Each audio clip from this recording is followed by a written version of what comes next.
Introducing first, your sentient program guide to cyberspace, but just don't call him an AI. He is PowerPoint work. There you go. Hal Sonaros. God damn it. Anyway, and he'll be your teacher for the day if you let him, but be ready for a pun time. He is Sensei Muteki.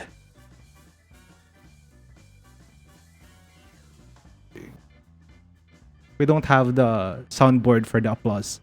And this is End Questions. The only game show that is not really a game and is hardly a show. Hello, everyone. Hold on, let me go to the actual room. There we go. Audience, you better Hello, everyone. There we go. There we go. Like that intro.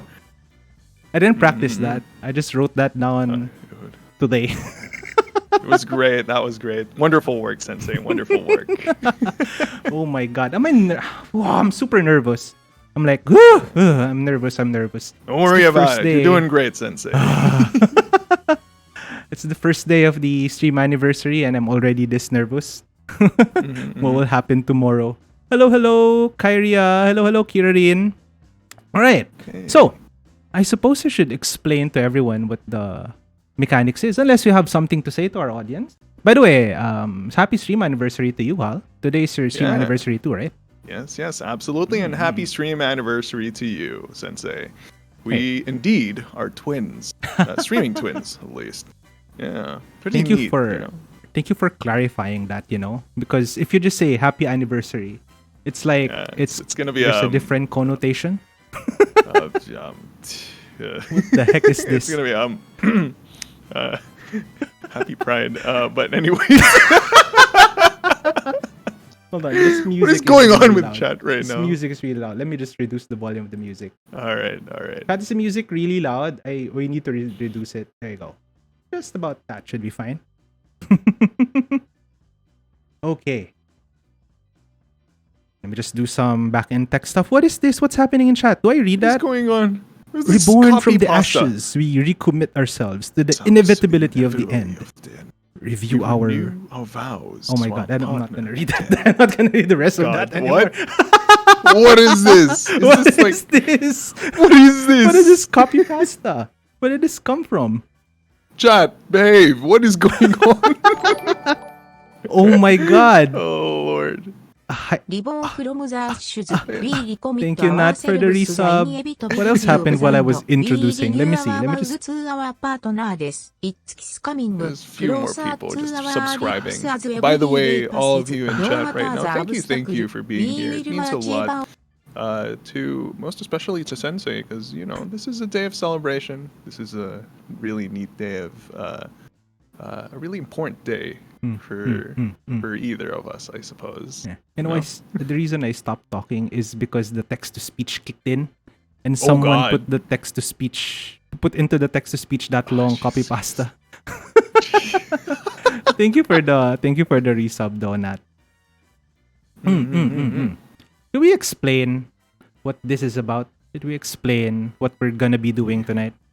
We should, no? We should, Sensei. I mean, you should, I suppose. You're the host right now. Yeah. It's your show. Yes. Hold on. I'm just gonna balance the volume a little bit because I can't hear you from this background music. You really can't test these things, Like, if we were a professional studio, we'll have like a test audience and everything, and we will know how things are gonna be, how people will react to whatever we are cooking, but we really can't do that. So, pardon everyone if we're doing like on-the-fly adjustments. There's really no way to test this. It's the live scuff. It's part of the charm, guys. Oh my god. Speaking of live scuff, tonight. All right. I'm the master. I'm the segue master, baby. All right. So, me and Hal prepared 5 questions about ourselves that we will be asking each other in turn. So, beginning with me, and then with Hal, and then back to me, and then back to Hal. Then we would have to pick what we think is the answer to that question from the choices that would also be on screen. Kind of like a certain game show that is actually a game show, unlike N Questions, which is not really a game and is hardly a show. And then we'll just keep going for until we're done, and then at the end of all of this, we will also answer some community questions.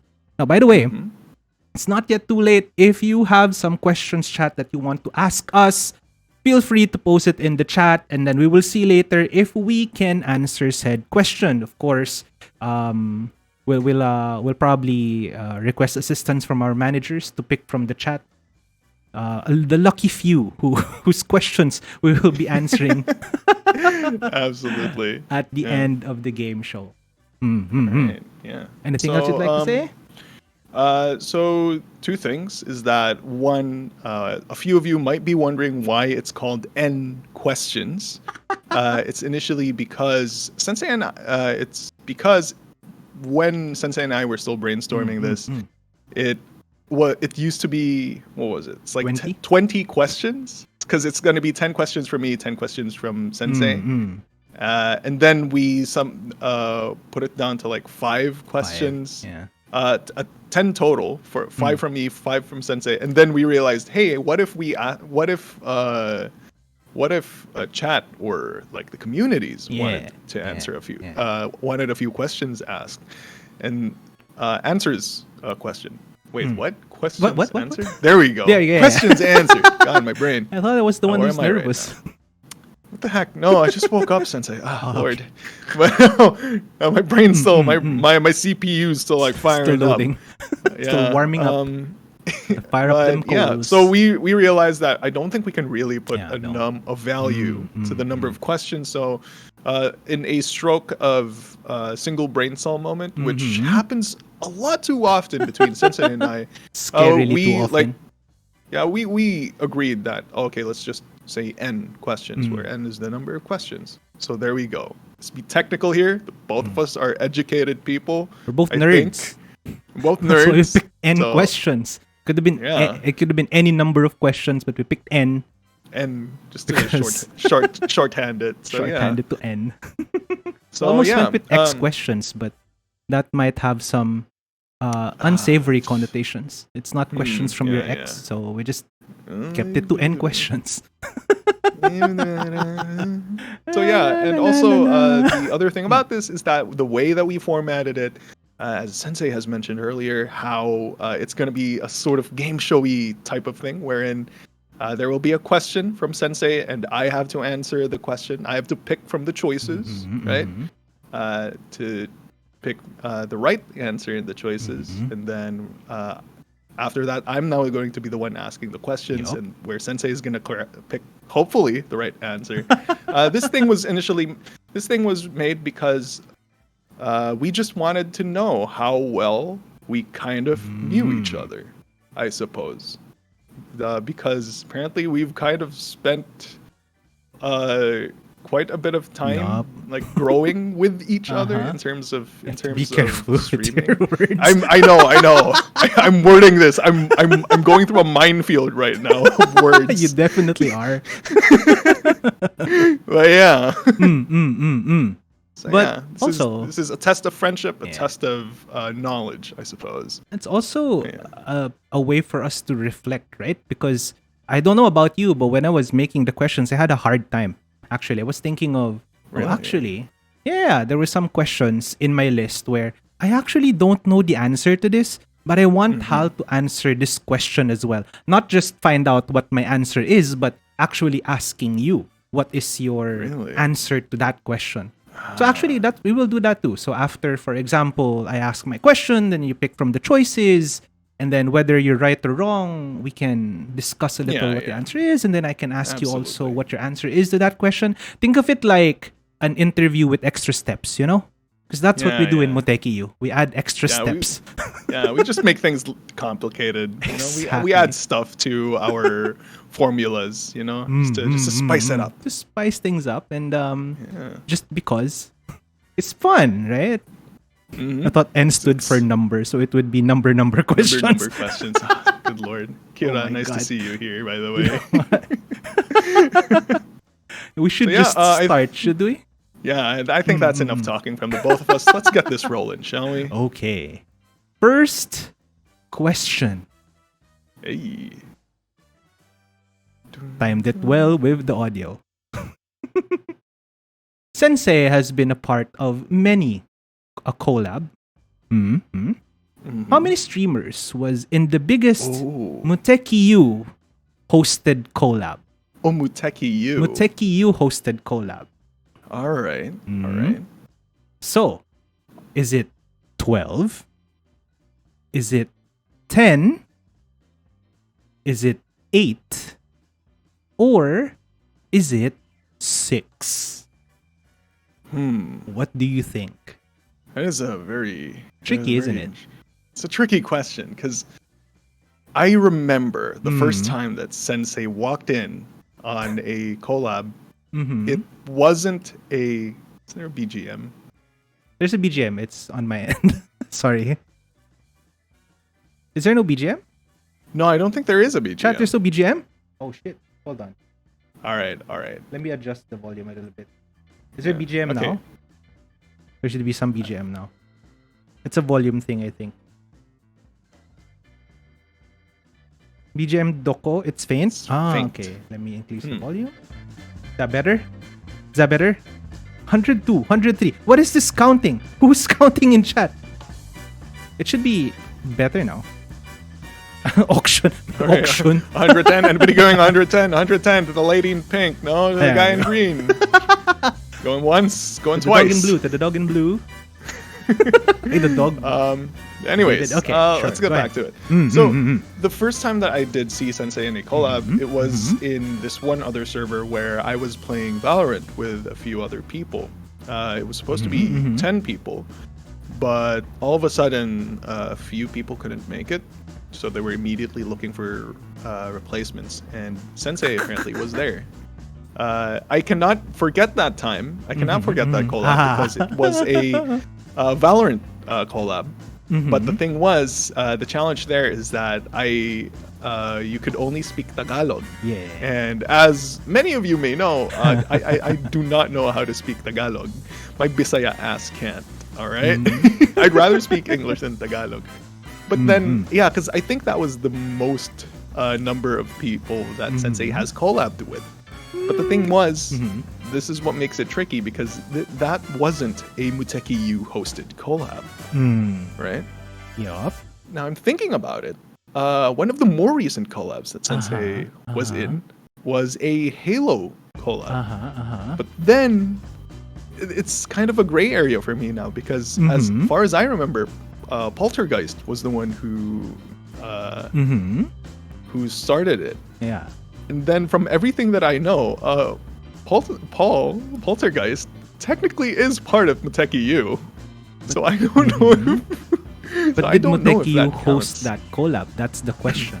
You're right. Also, right. by the way, the Valo collab you were referring to is not really the biggest ever collab that I have been. That's actually the Halo. Really? Yeah, the Halo. Punishment Halo. Oh, it had 14 people there? 12, 14 people? Oh, yeah. There was lots of people there because 10 on each side, plus some extras, plus some arbiters. So, all in all, easily 10, 11, 12, 13, 14 people. All right.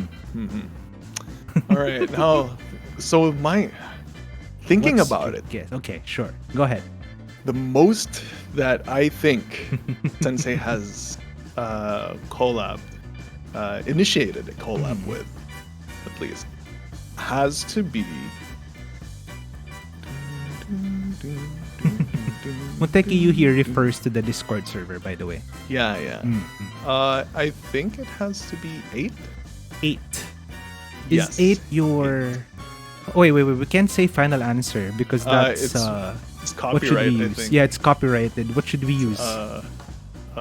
We can say terminating condition. We can say terminating condition, right? That's not... We can use terminating condition. Such a nerd. Such a nerd way to say final answer. Is that your terminating condition? My terminal response. There we go. Terminal response. I was avoiding response? terminal response because I know someone else who uses terminal response. But we can go with that. Yeah. Yeah, just go with it. Is that your terminal response? I believe so. 8 it is. 8? Yeah. And unfortunately... Wait. There you go. Unfortunately, 8 is the correct. It's the correct answer. It is the wrong answer. The correct answer actually is 10. Yo, it's 10. Okay. Okay. So, for context, this 10 actually involved you, and I don't know if you remember. I felt like I was I'm part of that, but then I can't really remember which one. Dude, we have been in so many collabs together. All right. That's true. Ren was there too. It was probably the first time I collabed with Ren. Yeah. Oh, it was League. Wasn't it was League. It was the impromptu 5v5 league. Yeah. Okay, that's why I remember it was 10 people. We had to make a new. Now I remember. Yeah, we had to make a new set of VCs just for that, so we don't cross-talk each other. Like, we don't hear each other's calls, which didn't matter anyway, because I'm pretty sure even if everyone was in one VC, it would have been chaotic anyway. Oh yeah, now I remember. Yeah. It's it was shameful on my end. My God, imagine that. Okay, Chad, imagine that. I recently started playing League at that point, right? And then, now I remember this. I just started playing League, and then I'm up against like the pros, the people who live and breathe League, you know. And then you know what they did for me. They took pity on me. They were walking up to me. Okay, kill me, please, kill it. And then the worst part was that I got what was it called? A pentakill. Yeah, you got a pentakill. They were just there. walking in, and oh Lord, I felt so dirty. I felt so man. Was that your first ever pentakill as well in League? That is the only pentakill, and that doesn't even count. They gave me pity kills, guys. That was Penta is a penta. No, it was not. No, screw you. I mean, to be fair, in part, it really wasn't. I think correct me if I'm wrong, people in chat, but the first one was legit. And then because you got a legit kill, like everyone else said, alright, I'm next. Alright, I'm next. Really? I don't remember it, but yeah. Baby's first penta. No, please. It was fun though. Honestly, I kind of do miss like the normal map for League. SR, really? Yeah, I don't know. Because for a bit of context, I've never really played League unless I've been playing with Sensei and company. And whenever Sensei does play League, it's usually how do you say it? Arams? Arams. There we go. It's usually Arams. So, yeah. God, man, that was a very long time ago already. That's almost like 8 months ago. Sent me a long ways back. Whoa, there. I was still nervous collabing with you. Why? Because it's another person. Like I have prior to that, was our only interaction before that the first collab? It was our first collab, I believe. Yeah. Was Escape Simulator. Yeah, Escape Simulator. So prior to that, the only time we have really interacted was on streams for the Escape Sim. That was also, oh my God, I'm not sure if it's just me being forgetful, but Escape Sim was I don't know if there would be questions like this. I don't know what questions you wrote, but I think Escape Sim was the impetus for the creation of the server in the first place. Because that's one of the first collabs I ever had with somebody that is not from the usual group of people. So we made a Discord server for it specifically. And then from there, we invited Ren into the Discord. And then we had a 5v5. Yeah. Oh yeah. Oh yeah. Now the timeline, it's now making sense. Yes. Does it? Absolutely. Okay. Is. Yeah. Okay. It's making a bit more sense now. Damn. Man, this is a trip through memory lane. It is. Huh. My questions are like that. I don't know what your questions are. So maybe we should look at your first question. All right, let's do this. You want to go to your first question? Okay. All right. Next let's question. Do this. Does the next question button work? First question is. Oh my God. What was HAL's original color scheme? Was it A, red and black, B, black and blue, C, black and gold, and D, brown and gold? Ah, this is okay. See, the challenging thing about this is the first time I saw you stream, you were already using your blue and white color scheme, blue, black, and white color scheme. So prior to that, there's no lifelines. We can't do 50-50. No lifelines. I have two guesses. Either, but if okay, I'm going to go with my heart here. If this is correct, oh my God. I'll tell you why later. All right.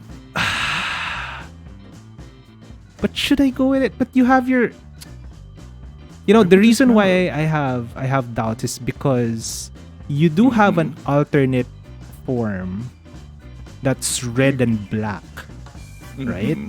You do have that. So all of the above. Yes. Wala bang rainbow ha? All of the above. Rainbow me. That's gonna be that's gonna be a DLC. Don't worry. But I'm not quite sure if that red and black color scheme is a callback to something more original. Who knows? You know what? I'm gonna go 50 Shades of Hal. Oh my God. Your chat would love that. Your community would love that. Lord. No? Oh no, please. What? No, the thing's going inside my head. I'm imagining because of that. No, don't. Oh my God. Get away from me. Leave me alone. So what we can glean from this is you're familiar with 50 Shades to the point where you probably know some of the lines. What's your final answer? I mean, you're terminating. My terminating response is brown and gold. Brown and gold. Terminating response is brown and gold. What makes you say that? It's really interesting. I don't know. I don't know. It's just a hunch, right? I really have nothing to go with here. It's more of a hunch. But that's my terminal response. That's my terminal response. Is that your terminating response? It is indeed my. It's terminal, not terminating. Terminal response. Terminal response. Is that your terminal response? It is my terminal response. I'm locking it in. And that is unfortunately the wrong answer. God damn. The correct answer is actually. What is the correct answer? The correct answer is actually black and gold. Yo, all right. So so originally the colors that I was going through was gonna go for was black and gold. The prototype actually for HAL originally had a gold colored visor. And the rest of what I was wearing was black, which was accented with gray, the same color that's like on my what do you call it? That vest. Vest. Is it? Yeah. The vest. Do we have photos of this prototype? I can try sending it later. Try posting it later on Twitter. So. Yeah, that is actually black and gold. The reason why it's not that's not 1.0 really. That is beta HAL. Because I'm an omega. I'm an alpha. I'm an omega. Hey, be careful with your. Oh my God, you're digging holes for yourself. Yeah, I swear. When have I not been digging holes for myself? When have you not? That's true. So the concept of AM, which is my altar, red and black, is just literally just the what do you call it? the reverse of the colors with what I went with in 1.0, which is the current, which is my current model. Why did I choose black and gold? It's because my original theme was supposed to be, instead of, okay, so this is the reason why I wanted to ask this question, because because I'm going to be talking about the inspirations and my thought processes of how I came, what made me want to stream, what ideas I brought with me starting streaming, and so on and so forth. So instead of being a sentient program, my original thing was supposed to be an informant at a cyberpunk universe. That sort of stuff. So taking a lot of inspiration from Cyberpunk 2077 and a lot of other games such as Dragon Shadowrun and I forgot the name of other games, but yeah, taking a lot of inspiration from cyberpunk settings, being a corpo, being a sort of informant coming in from a corpo background, is thinking that, oh yeah, black and gold does sound pretty neat. However, while I was drawing my model, I just decided to play with the colors a bit. And I thought, why don't I try black and white and blue? White and blue. Where that goes. And I showed it to a friend, and they were like, "Hey, that looks a bit better than black and gold." Ooh. And eventually, I stuck with it. So yeah, the reason the reason that I wanted to share this was because honestly, I'm just kind of curious with the other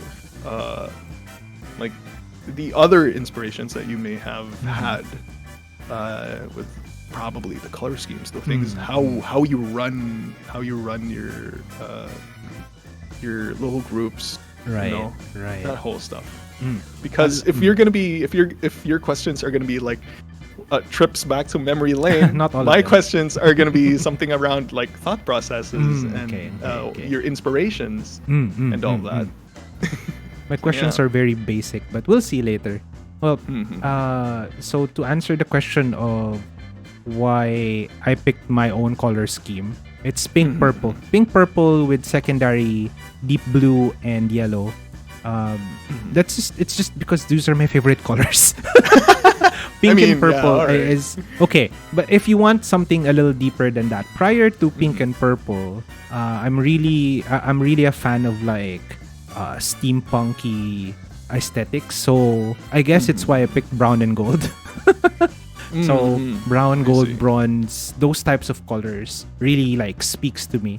But eventually, for some reason, I got exposed to other form of, how that's steampunk, but there's also solar punk, but there's cyberpunk, there's future punk, etc., etc. I was exposed to all of these alternate realities, like alternative views of the current reality.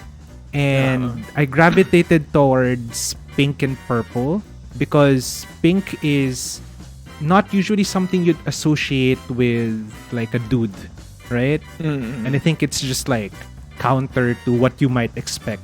So instead of picking the usual, colors are not gendered.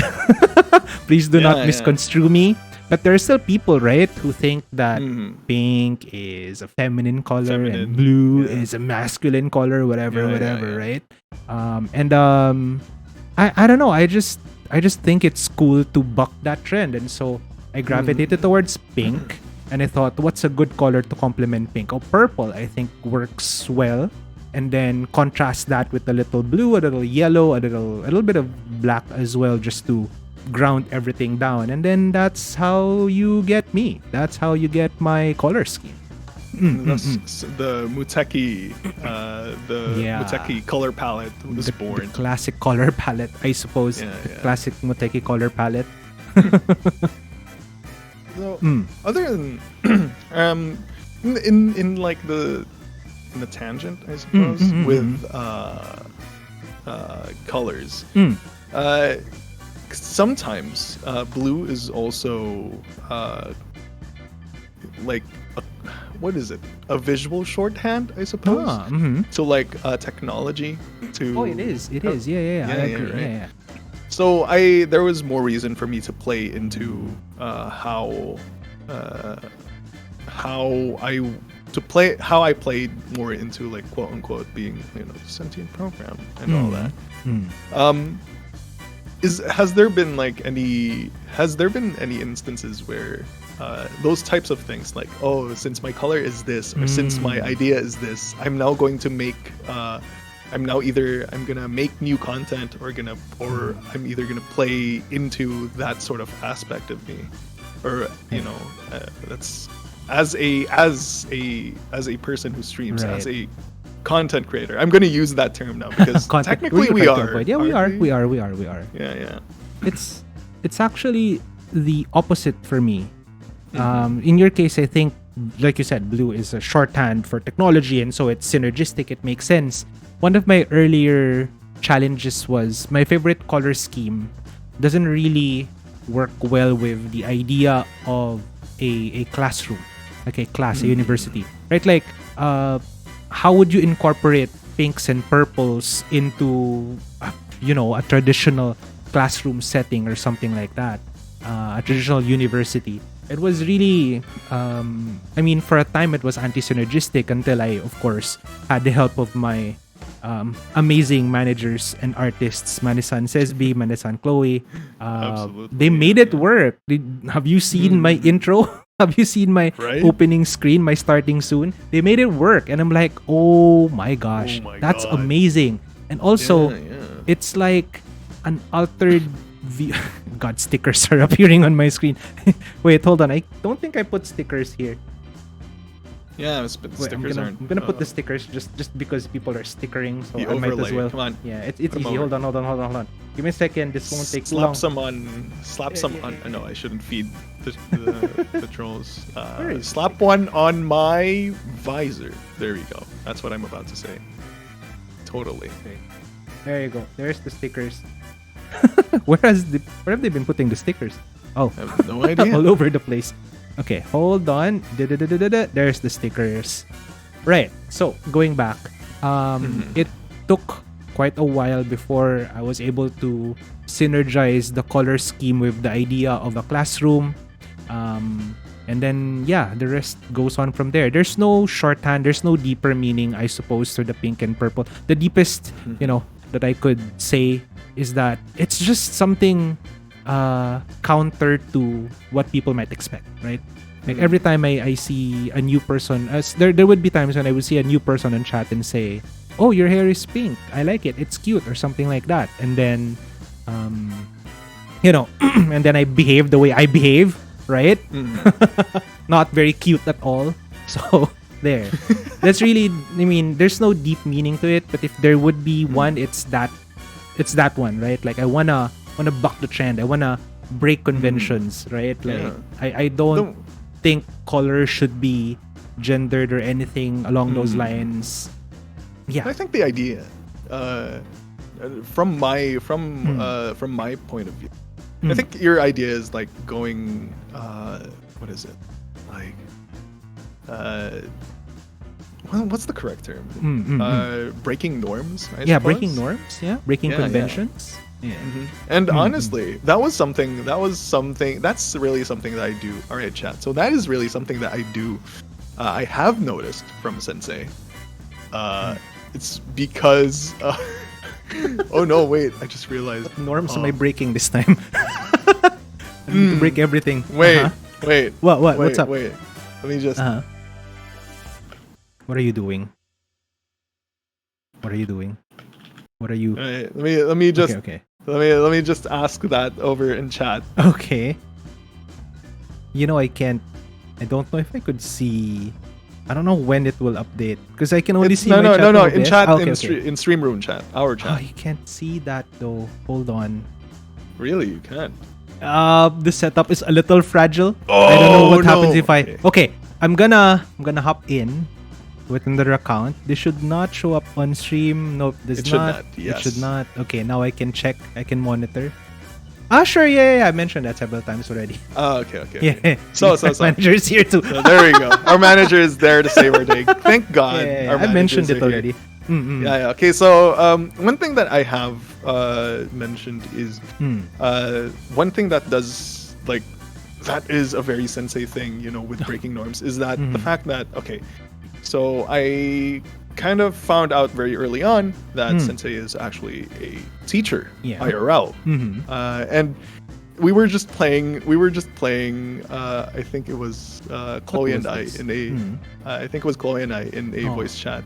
We were just talking stuff, and then sensei walked in, and then he had to leave, and then Chloe and I were like chatting. Pre, ano yung answer ng nagawa mo ba yung assignment natin? That sort of stuff. The stuff that you as a student would usually do. You as a student would usually do when your teacher walks out, anong answer ng number 5, that sort of stuff, Tapos, and then like sensei walked in, he played along. Oh, ano tong ginagawa niyo? It's like, sir, hindi po kasi namin na answer yung assignment, parang ganun, that sort of stuff. I don't remember this. Okay. What is this? Okay. You don't remember this? I don't. See, okay, so this is why it's a very important. See, this is why it's a rather important thing for me. I mean, it's a memorable thing to me because we were. It was like since I was expecting finished or unfinished past year papers, because that's how it usually is for me, right? Where I grew up with the sort of academic systems that I grew up, that's usually, no, not usually, but 110% of the time, that's the case. Yes. Then sensei is like, wala ka palang choice, ha? Then I will make a choice. Okay, extend natin yung assignment, Although all of this was just like, just make believe, just playing along. This was just a bit. It was just a bit, The way with how sensei talked about it, the way how sensei said that, as if he's already said that multiple times in real life before. That kind of caught me off guard, It was like, oh, right. Oh, wow. So sensei is this type of teacher. Pretty cool. And then I've heard a few other stories from a few other friends who, unbeknownst to sensei, has been, I don't think he would really know, but probably not. Yeah, but no, I have a few other friends from a few other groups who have mentioned that they've been under this particular pink-haired professor. Okay. And then they're like, yeah, he's pretty neat, because I was just curious about other things, and then they'd talk to me about this one particular professor who teaches this particular subject, and I'm like, hey, I know that guy. And then that's why I find out, like, okay, so why, what do you think about this professor? They're like, oh, he's pretty good, pretty cool. He's informative. I'm like, oh, okay, that's pretty good to hear. So yeah, I mean, the point was, it's like, it really did break my idea of what a professor is, what sort of teachers, what sort of teacher, the preconceived notion of what a teacher is for me. Do you want to hear another story like that? Because Paul mentioned it on my chat, so I have to tell it now, right? No, right. Paul said, Sensei, you should tell him about what you do when someone sleeps in your class. When someone sleeps in my class, right? You know what I'll do? I'll tell the class to shh, quiet, and then we will slowly exit the room. I'll turn off the lights, and I will go to a different classroom. We'll hold class there. Oh my god. I've done that. I have indeed done that. No. I mean, could be tired, right? Could have had an all-nighter. Who knows, right? I mean, I'd like to think I am not boring. So that must mean that this person was probably just really tired and didn't have enough sleep. So you know what? I give them their peace. We move to a different room, turn off the lights with air conditioning running so they're nice and cool. And then we'll conduct class elsewhere. Good lord. Oh my god, my students are suddenly just appearing in my chat. They're revealing themselves. Lord. It's fine. It's okay. I don't think there's a problem if I'm a good student, I swear. Kung ako yun, baka umiyak na ako. Why? Why? Same. Let you sleep. Like, oh, where's everybody? No. I actually didn't know whatever happened to that person who fell asleep in my class after.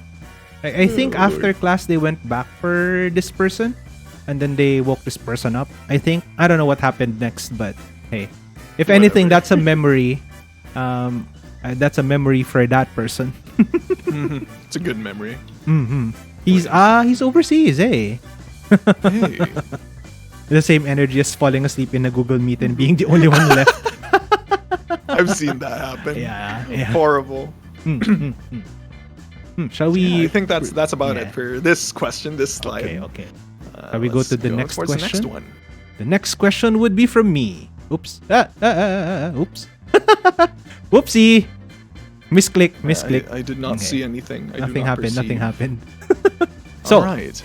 Question is, Sensei has mentioned, why did you turn it third person? Oh yeah, because your questions are also third person. Mane-san Chloe compiled all of the questions. And I distinctly remember we had a conversation where I wrote my questions in first person first. And then I realized maybe I should change it to third person because that's funnier. And then I thought to myself again, you know what? No, that's dumb. I'll change it to first person. And then I sent it to Mane-san Chloe for compilation, right? Shout out to Mane-san Chloe for compiling the slides and preparing everything, the links. Bless our managers. Oh my God. Very talented, very skilled manager, yeah? Bless Chloe for the PowerPoint. Bless Cess for the other art assets. Good God. Where would we be? Right. No, without them? We'll be in the gutter. Begging for coins. I don't know. Sorry. Begging for bits or something. Begging for bits. So yeah. And then, when I sent it to Mane-san Chloe for compilation, I asked Mane-san Chloe, what did Hal use for his questions? And then Mane-san Chloe said, it's in third person. So, oh, really? Okay, then change mine to third person again. It flipped from first to third, from first and then back to third. Anyway. I'm so good at timing my anyways. The music just ended. Sensei has mentioned on stream that he loves to cook. What is his favorite Filipino dish? And I think you know the answer to this. Do I? Anyway, I think you should. I'm a forgetful being. I should know this. All right, let's find out. Let's find out. Okay, first, is it adobo? Is it Pinoy barbecue? Oh, Lord. Is it sinigang na hipon? All right. Or is it tinolang manok? Oh. All right. Not that difficult of a question, no? I think you should know the answer. Yeah, I think I know the answer. So let's walk through.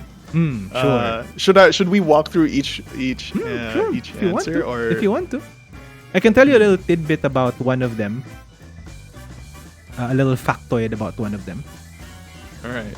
You want to go? Yeah, pick. Yeah, I mean you're the one answering the question, so. You know what? In adobo. No, you know what? I should answer. I think I should answer this first. I think I should answer the question first. Go. So my answer, I think I already know this. It is going to be lettered. There are no letters here. There's no letters. It has to be. I don't know which one is lettered. It has to be tinolang manok. Tinolang manok. That is my terminating. Terminal. What's the end? Terminal response. Terminal response. There we go. That is my terminal response. Terminal response. Tinolang manok. Tinolang manok. Yes, absolutely. Should we reveal the answer? Please. You and I ate together at a restaurant. And I remember you ordering that. So I think it has to be that. I was wondering if I should reveal that, but hey, you said it. I don't know though. Kim, we've already talked about it. Did you say that? Oh yeah, we did. Right. We did. We have. All right. Okay. So then you know my the final answer is that. You're correct. Tinolang manok. It is indeed tinolang manok. Let's go. That's the first correct answer. Baby. I'm now pressured to answer the next question. Is anybody correctly. taking score? Correct. Taking score? Do we have to do a batsu? No. answers okay. Well, that's why. Just making sure. That's why my intro was, this is really the only game show on the internet that's not really a game. And it's hardly a show. So, you know. Where the rules are made up and the points don't even matter. There has to be something like that. Right? I love that show. Right. I love that show, by the way. Whose line is it, right? God. Yeah, whose line is it? I grew up with that. Oh, what's his name? Colin same. Moncrief. His name. Yeah. Oh, Lord. Gotta love him The so balding much. dude. Yeah. Colin Mockery. Anyways. Yeah. So yeah, let's go through. Let's go Right. through each one of these. Tinolang manok. Okay, so is there a particular reason why you really do love tinolang manok? God, you're asking me these questions, and my only answer is there- I just yeah. like the taste. You just like There's it. really Alright. there's no. I guess if there's any, it's because I distinctly remember this is one of those childhood dishes. As a kid, right? I'm a little picky with my food. Most of my food would be either like the fried stuff, the hot dogs, the fish balls, the really unhealthy ones. But I distinctly remember one of the first ever like proper home cooked meal that I gravitated towards was tinolang manok.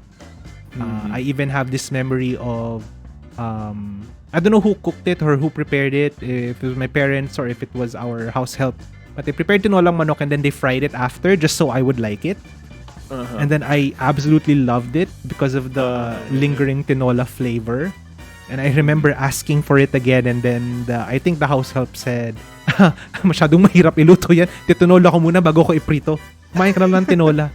So yeah, so that's how I learned to love tinolang manok. And it was, I think, almost my gateway to other Filipino or other home-cooked meals, not like pre-prepared fried stuff, So that's why, I guess if there's more reason other than because I just like the flavor of it, it's that. That's why I like tinolang manok. But the other, for me, yeah. because for me, tinola is never really like a main dish for me. Really? Really. Yeah, it's always like something that it's like to enhance the. No, because here's the thing. Okay, because whenever we do have tinolang manok at home, it's usually accompanied with another meat dish that is like usually fried fish or like fried pork or something like that. So it's just yung sabaw, the soup is just soup on there the side. to add to the general experience. Right. When I grew up, it's because I never really did order tinolang manok because why would I spend money on tinolang manok where I could just ask, ate, bigayin lang ng sabaw. Sabaw. Hingin na lang ako ng sabaw. Yeah, they're just gonna ask for some soup, Lord. Oh man, that's just true. Yeah, go on. Yeah, I agree with X-Hans and chat. And also, I guess Kira rin a little bit too.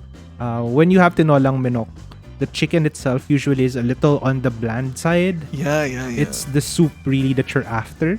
So it's best to use native chicken, not like battery chicken for preparing tinola, because if you use this regular chicken, the flavor tends to be a little mild. Yeah?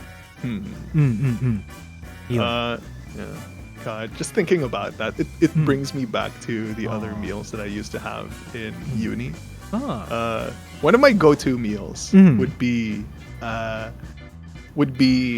have 2 cups of rice. Wow. Then Okay. guy, you've seen how looks like boobs. Anyway, big my guns are. That's one reason why. I'd have 2 cups of rice. I'd also have lechon kawali. Lechon kawali. Wow. Yeah, because that's my favorite food. And I'd ask for some, because they'd also have some curry sauce. So what I would do is I would ask, ate, pakilagay ng sauce ng curry. Yung sauce ng kare-kare sa sa kanin.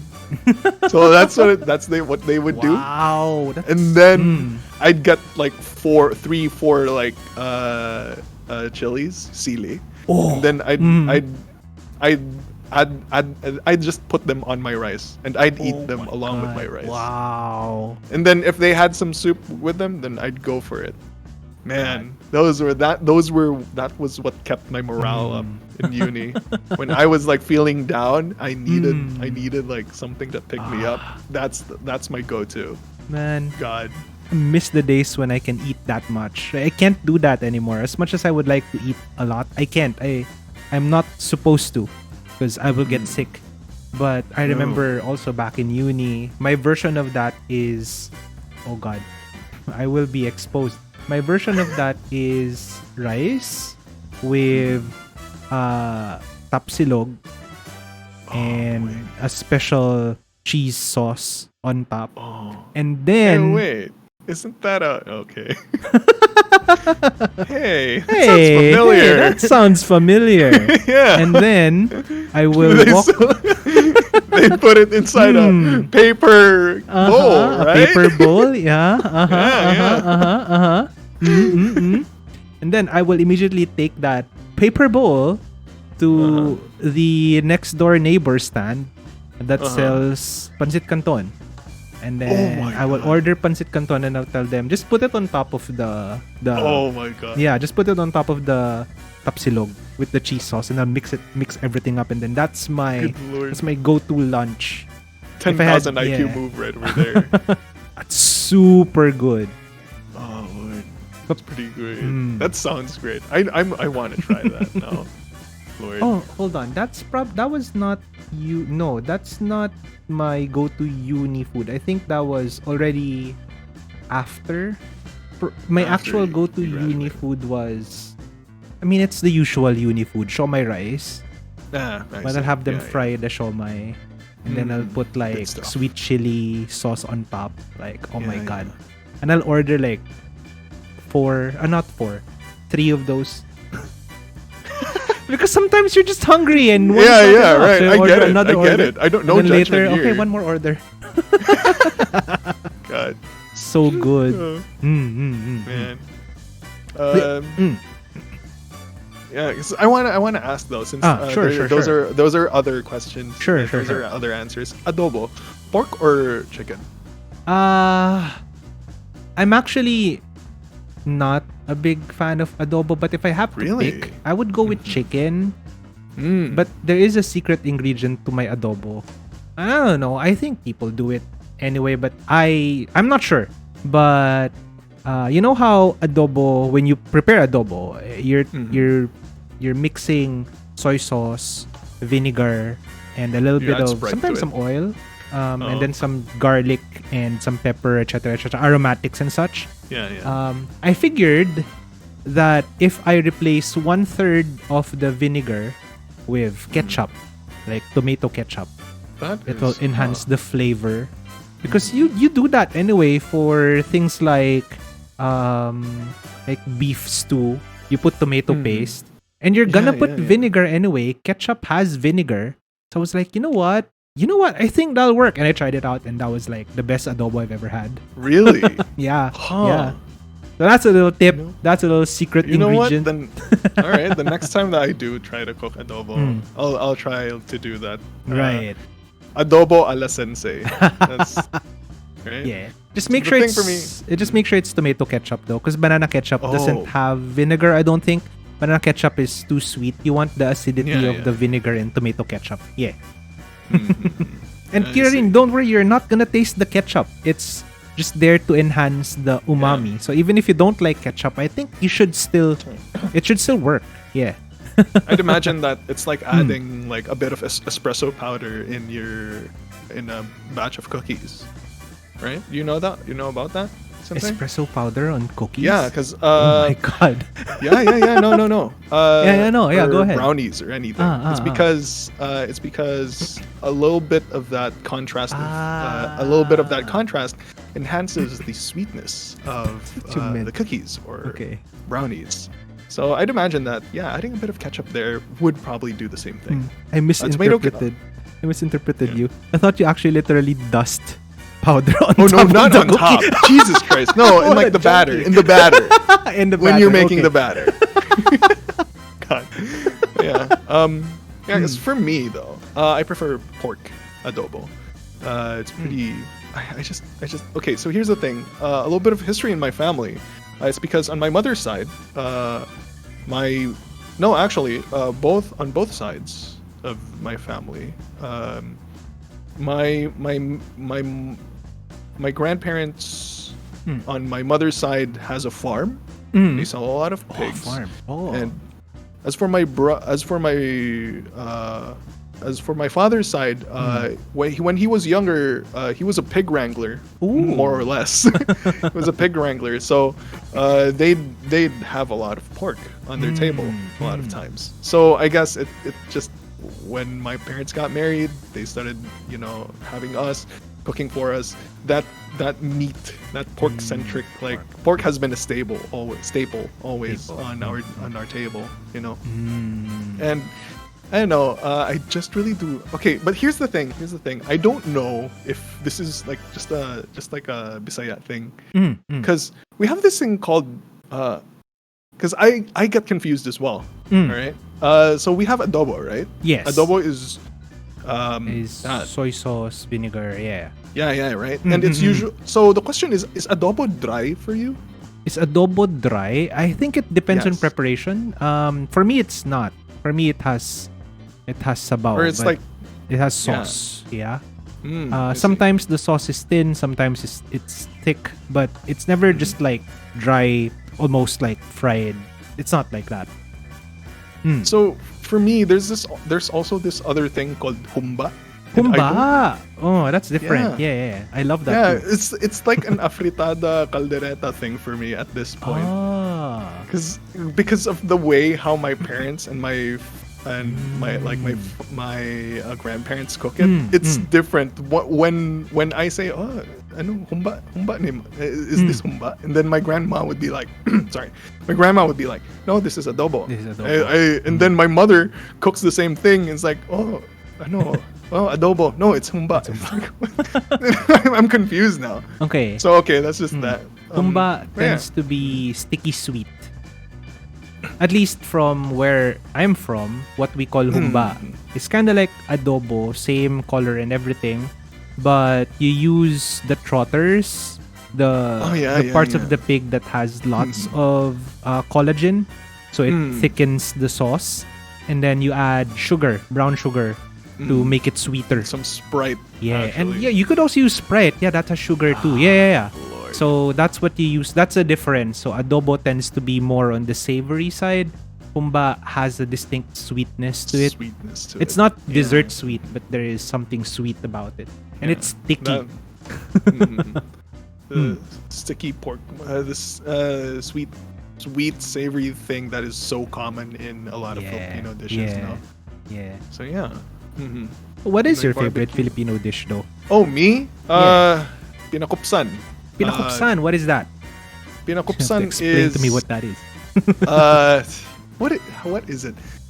It's essentially, I think it's chicharon. It's something like chicharon. Chicharon is usually just like the skin, right? Yes. So pinakupsan is like the cuts that you would have for adobo. The square cuts of the belly. Oh, yeah. And then you just fry them.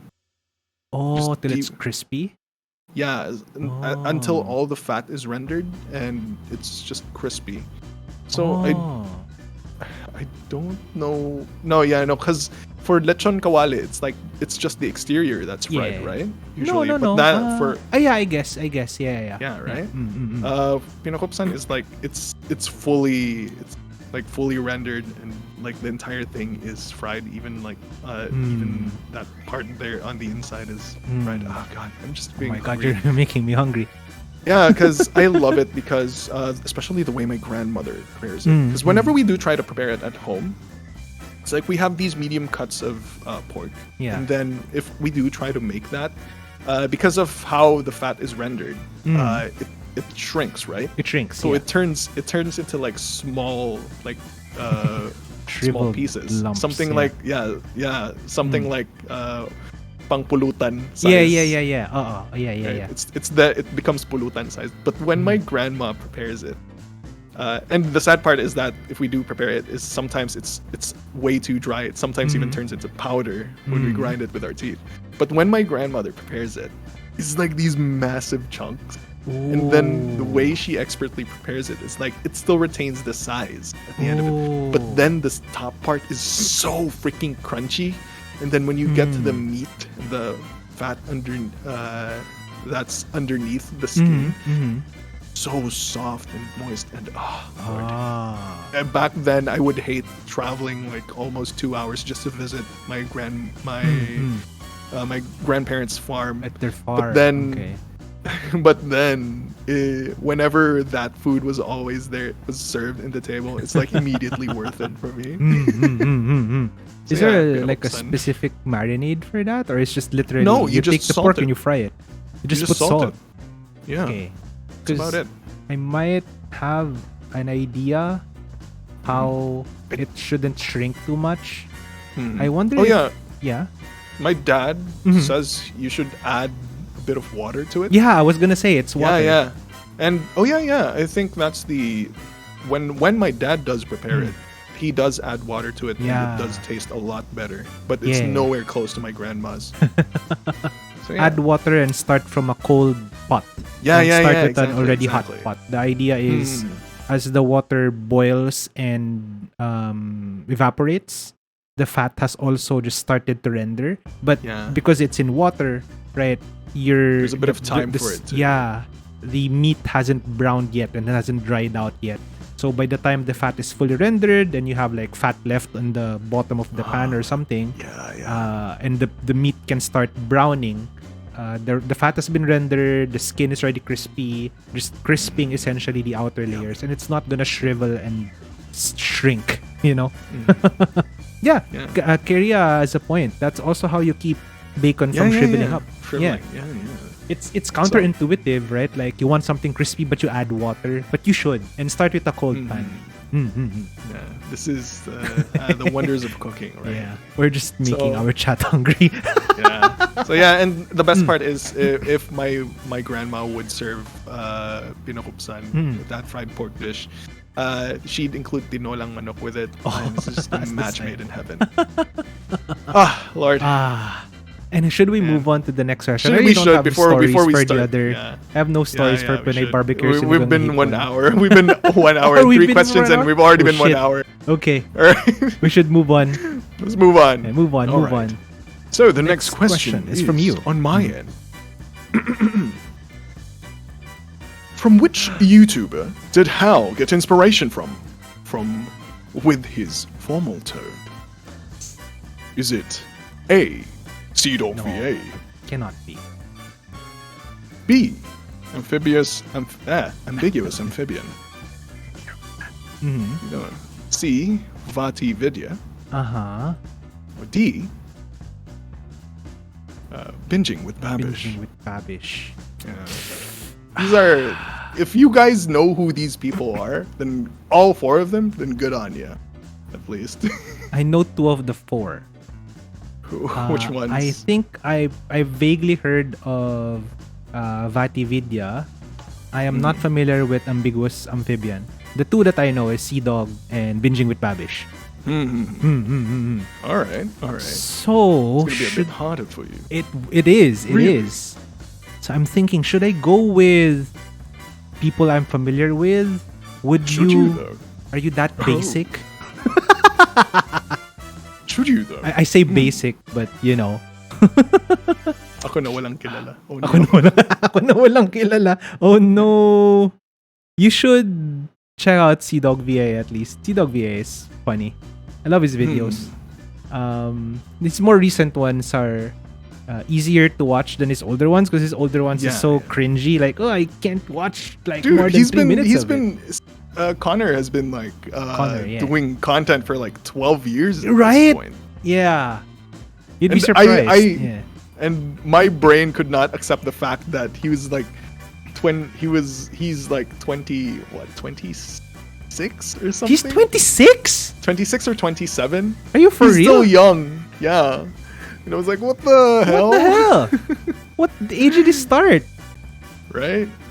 He's I don't know. 26? The stories that he keeps on saying is like he was still in uni, starting off with his. I think the thing that got him famous was his Black Butler. Black Butler. Impressions. Yeah. But yeah, it's pretty neat. Such a difficult question. You know what? For the meme, I'm gonna say terminating response. Terminal response is Seadog VA. I'm pretty sure I'm wrong, but I'm terminating my response there. I'm pretty sure I'm wrong though. But before we continue, I'd like to give a little bit of a shout out for our sponsor, Gamer Subs. Raid Shadow Legends. Then how old is Joey and Garnt? Joey and Garnt, like 30 something. Joey just turned 30, I think. Didn't he? I remembered he made a video saying that he just turned 30. Garnt, I think, is he not the eldest of the three? I think so. I think so too. They're just the same age with. They're about the same Joey. age. They are about the same age, but I think he's the eldest of the three. Probably. Or is it Chris that's the eldest of the four? I think Barry Chopsticks. No, Chris is younger. Really? Yeah, Chris is younger. Chris is younger than Joey, I think. You'd also be surprised at his age. Like he's closer, I think, to Connor's age, even though he looks old. No, he's still around 30 or something. Is he 30? I think he's not. Yeah, he is. He okay, is, maybe he I'm is. confusing my trash taste boys. But yeah. So your final answer my terminal response is CDawg VA. CDawg VA. Really? I haven't gotten a correct The answer. answer is no, it's not CDawg VA. Is it the amphibian guy? No, it is It's binging with Babish. Yeah. Alright. I should have known. The accent's not correct. The accent's not the same. Yeah, the accent is correct. And as you would notice, if you have been watching me for like I used to speak with this. Or no, sometimes I even do. Exactly, that's what it is. The formal tone. I use this well-enunciated, low tone that reels the people in, and wherein I, do other stuff with it. So yeah, that's where it actually started because back then, even way before any of this, back when I was still in uni, back when I even toyed with the idea that I'd become a VTuber, even way back then, my sister, my sister and I would watch a few videos from Binging with Babish. Yeah. And I would, because we would try to cook some meals because we were just bored and all that. Try some recipes from him, and then my sister would say, "Hey, your voice kind of sounds." Sometimes. It's like I never really saw it, but I did try to imitate it. Yeah. And No, I guess can hear from it. there, I can hear it. Yeah. From there, sorry, my voice. It's okay. From there, it like branched out to me trying to playing so much with my voice when playing D&D, which then led to me considering a voice acting sideline, which then led me to meeting new friends, which then led me to meeting you, and which led me into turning into a 2D boy on the internet. Yeah.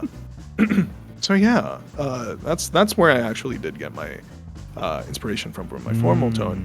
However, the other voices over there in the choices, voices from the choices. The other voices in the choices. CDawg VA, I do get that. If I do, I channel some of that sometimes. If I try to make a recording wherein I sound a bit more haughty, I sound like a bit more like outgoing, a bit more, I don't know, with a stronger quote unquote personality. So that's where CDawg VA comes in. I can hear it. I can hear it. Yeah. Yeah, sometimes. But then, and then there's this other guy, ambiguous amphibian.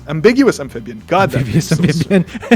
Ambiguous amphibian. If you guys have not watched him, please do. I mean, this is free advertising on his end. It's really his content is really fun because of how poetic he is when his narration. And the funny part is that the things that he's usually narrating are war crimes in RimWorld, or making questionable decisions for cities and city skylines. But he has a really the tone of his voice is really calming. And the thing is, that's an inspiration for me, Ambiguous Amphibian, with how both humor and a prop and an articulate voice are not like contrary to each other. You know, so that's just something that's inspired me. And then finally, Vati Vidya is a prominent storyteller in the Soulsborne series of games. So Dark Souls and most notably the most recent one with Elden Ring. He narrates stories of certain lore tidbits in either of those games. It's so wonderful because of how Dark Souls and any Soulsborne series games have such vague lore, and you really have to dig deep into like item descriptions or environmental storytelling just to pick up on certain story parts of the game, and how Vati just tells the story about those sorts of things. How he makes an an actual storyline, a proper storyline for those vague elements in the story, and it's just really great. His voice is also really wonderful, and the way he writes those stories, those scripts, it's inspiring to me. He's one of my inspirations as to why I decided to write a bit more, and most notably how I ended up with my first ever voice pack. Ooh. So yeah, the reason why I wanted to ask this type of question was because I was curious as well. Have you had like any inspirations like from other content creators that I'd wanna do something like that as well? Right. It's a bit, I don't know, is it, I shouldn't be ashamed of it, I guess, but I don't know if I have a lot of like inspirations from big content creators, because again, I like to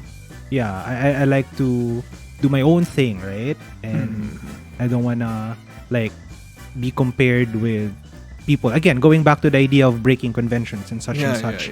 But there is one that I is the reason why I play the ukulele now. It's in fact it's why my ukulele has a little shark at the bottom. Both my on-stream ukulele and my actual real-life ukulele, they both have a shark. What do you call that? Is that the knot? That's not the knot. The knot is on the other side. The shark thing on where you attach the strings. I forgot the parts of the ukulele. It's Gura. It's Gura. Yeah. I distinctly remember that was pandemic era, I think. It was pandemic era, and I was like, I just stumbled upon Gura and her singing and her playing of the ukulele. I'm like, no, I should try that. And then streaming will come in later. But then I realized, I've been playing the ukulele for some time. What if I just play on stream, see what happens? So yeah, I guess if there's an inspiration for one of the things I do, it's Gura and her ukulele playing, her singing. Yeah. It's kind of basic, I know, but no, it doesn't. There's no shame in taking those types of inspirations, because everything. I mean, most great works have to have been inspired by something.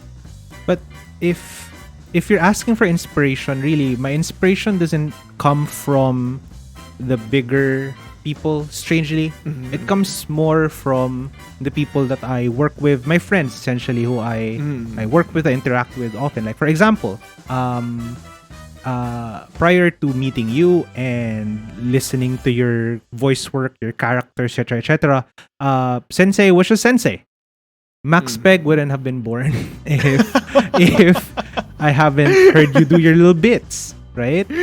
So I guess in that sense, to inspire me to try being different characters. I mean, I already have a model. I could change my model anytime. Why not be different characters? Not just Sensei. Be someone else, right? So, at the end of the day, you are to blame why Max Peg is here. You're the reason why Max Peg has been created. And then, say for example, for like producing covers, publishing covers, It's your mother. It's Ren. It's Ren. I'm inspired by Ren because of her ability to like really sing and produce music, etc., etc. Right, yeah. And then I guess for art, I have lots of artist friends. So Manasan Sesbi, Ayame, right? And then in terms of like making sure that everything is all buttoned up and tied together, Manasan Chloe, right? Yeah, absolutely. Yeah, so it's really the friends that I work with often that inspire me more than say some other bigger, I guess, YouTuber or content creator. Yeah, that's really those are my inspirations, my friends. In that same vein, because the way I see that is that it's like these big names that I look up to are something like catalysts for me. It's a thing that makes me want to do something, but the thing that makes me want to keep going at it, to make me like keep pushing towards that end goal, that's what I want. Aren't these guys, but rather the same as you, like the people around me, because that's I don't know if I've said it enough, but you guys have heard it from me, but that's the main reason why I wanted. That's one of the main reasons why I wanted to be a VTuber. It was because I wanted to be a showcase to the talents of all of my friends. All the assets most of the assets that I have, the loading screen, the art, most of the art that I feature, all of them are no, not most, all of the art that I've featured are all from my very close friends. Even the editing on a lot of the videos that I've made, still, it's a friend of mine. Audio mixing, it's from Ren, who's also a really good friend. The people who make my streams possible, who make sure that they run smoothly, guess who manages them? Also my friends, you know. So those are things that keep me going. These names over here on the board right now, that's just something that okay, that's like a superhero figure, you know. I want to be like Superman, right. Like a kid, like saying I want to be Superman. They never can become Superman. Instead, they become the closest approximation that they can become to being Superman. Right. You know, I'm not trying to be noble or anything. I guess I'm not. From a young age, I wasn't so easily like amazed by how do you call that? By clout or something like that. Like if you have a higher rank than me, if you're more popular than me, I that did not matter to me. I instead look more into talent, look more into drive, look more into passion. And yeah, true enough, a lot of those who are popular are also passionate. They're also very creative, you know, and that's why every once in a while I look up to them too. But I just think that I find more of that passion. I see more of it. How do I say this? I think the metaphor is this, right? Like the sun looks smaller than, say, a bonfire, because even though the bonfire is smaller than the sun, because the sun is so much more further away, but you get to feel the heat. You get to feel the heat. You get to see the light. You get to enjoy the warmth of a bonfire more than the sun. Although not anymore today. Ang init na today. But anyway, I don't think enjoy is the correct word, but yeah, sure. I suppose. But yeah, you experience more of it because it's there. It's closer to you, right? So that's why I guess I draw my inspiration really more from the people who are closer to me. Yeah. I remember when I got to meet like Joey, I guess in part I was a little starstruck, but at the same time, in a strange way, I wasn't too. Like, I got their signature and everything, and I feel like, how do I say this? There was a level of starstruckness. You really can't get rid of that, but also at the same time, I did not change much. By that I mean, when there were other people going to the front of the line, they were quite calm, and then once they're there, they're like, ah! and they're like vibrating. That's not the right term. Anyway, they're like shaking, they're quaking, they're super excited.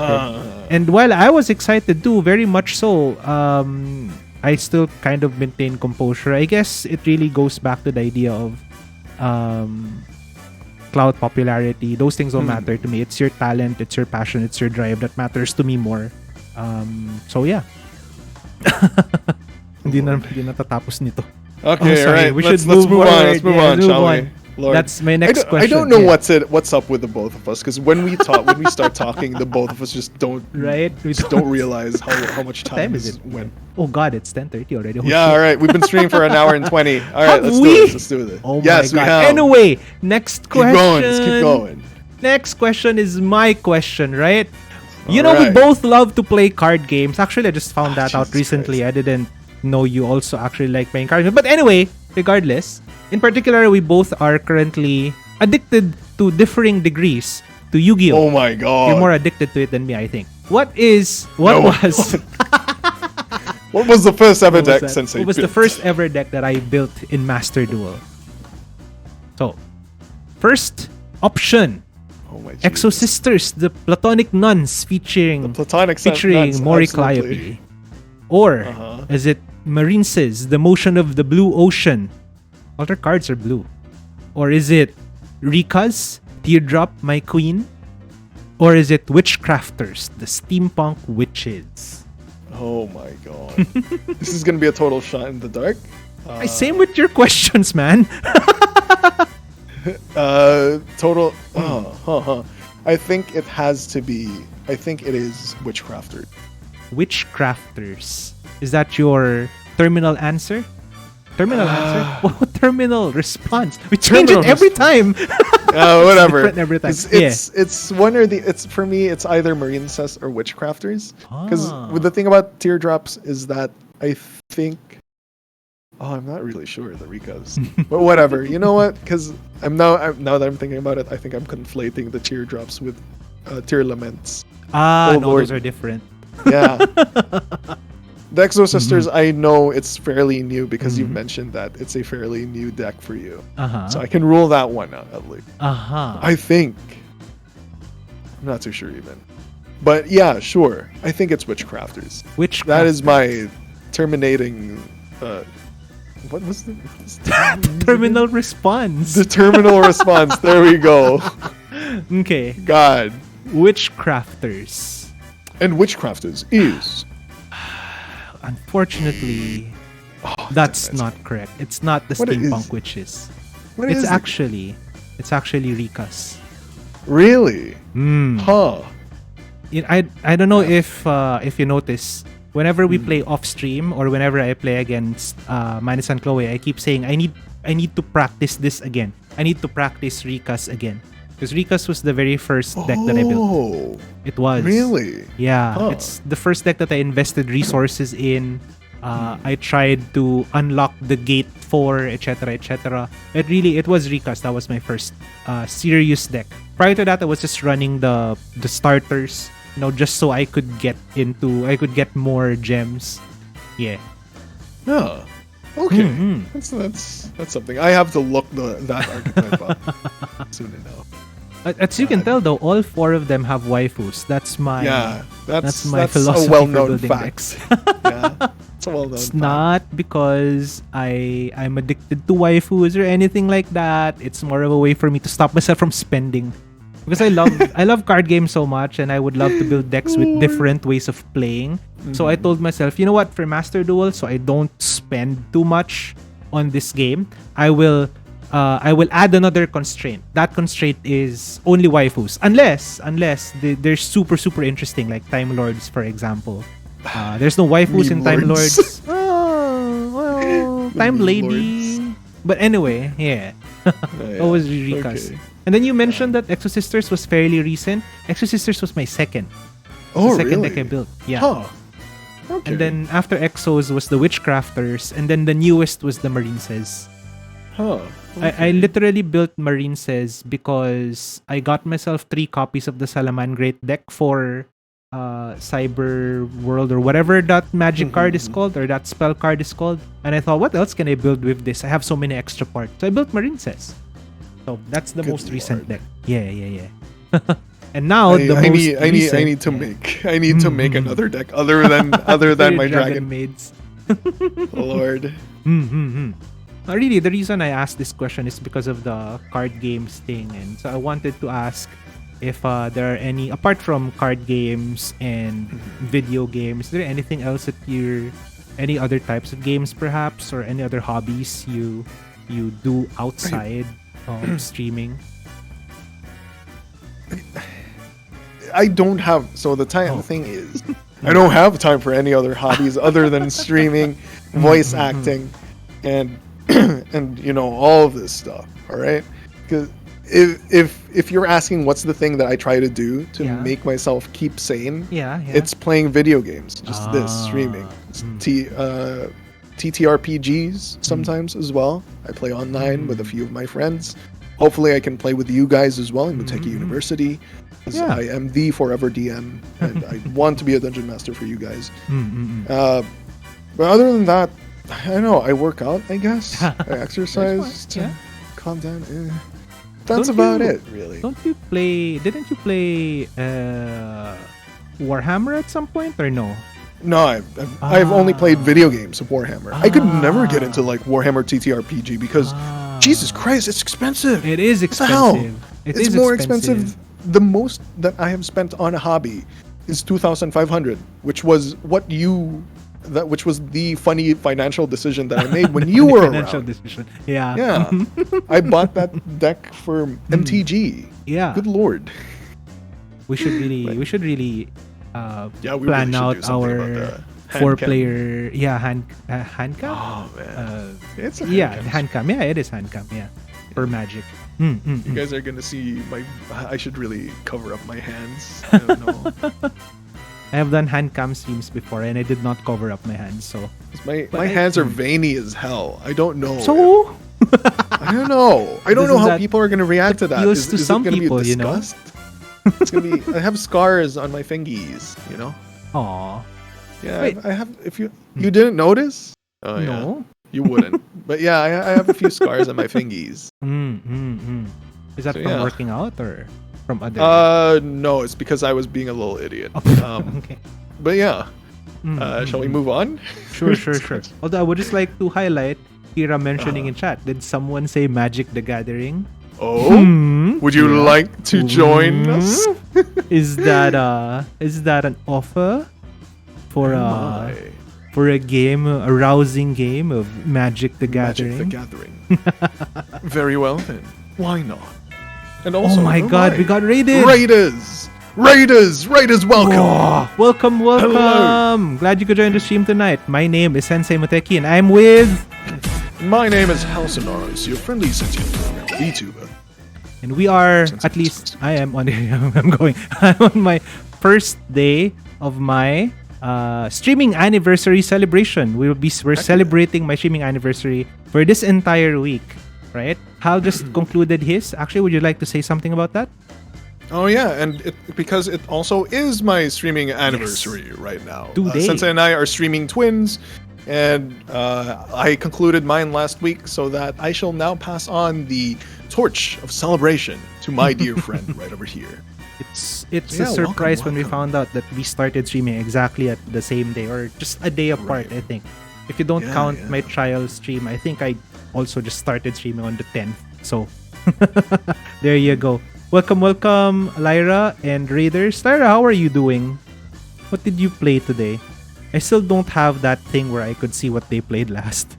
I should really set that up. Yeah. You'd imagine 1 year of doing this, I would have set that up, but I still don't.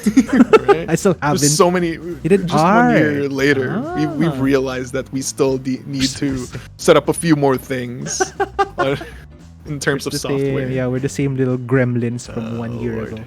You can sure. I'll do that, Lyra. Aww, he's your peep boo, he the best, right?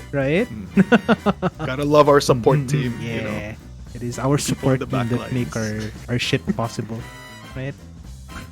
All right. So that's we're that doing question. we're doing N questions tonight. We're already on our third question, I think.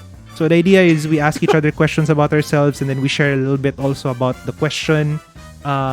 Just a little thing that we cooked up specifically for the anniversary. But hey, this is a format that I could see working for, I don't know, maybe a regular thing we can do at some point with other people. We'll see. With other people, yeah. Who knows?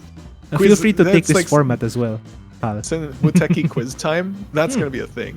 That's going to be a thing in the future. It's not going to be N questions because it's too nerdy. Yeah. Shall we proceed to the next techie question quiz then? show.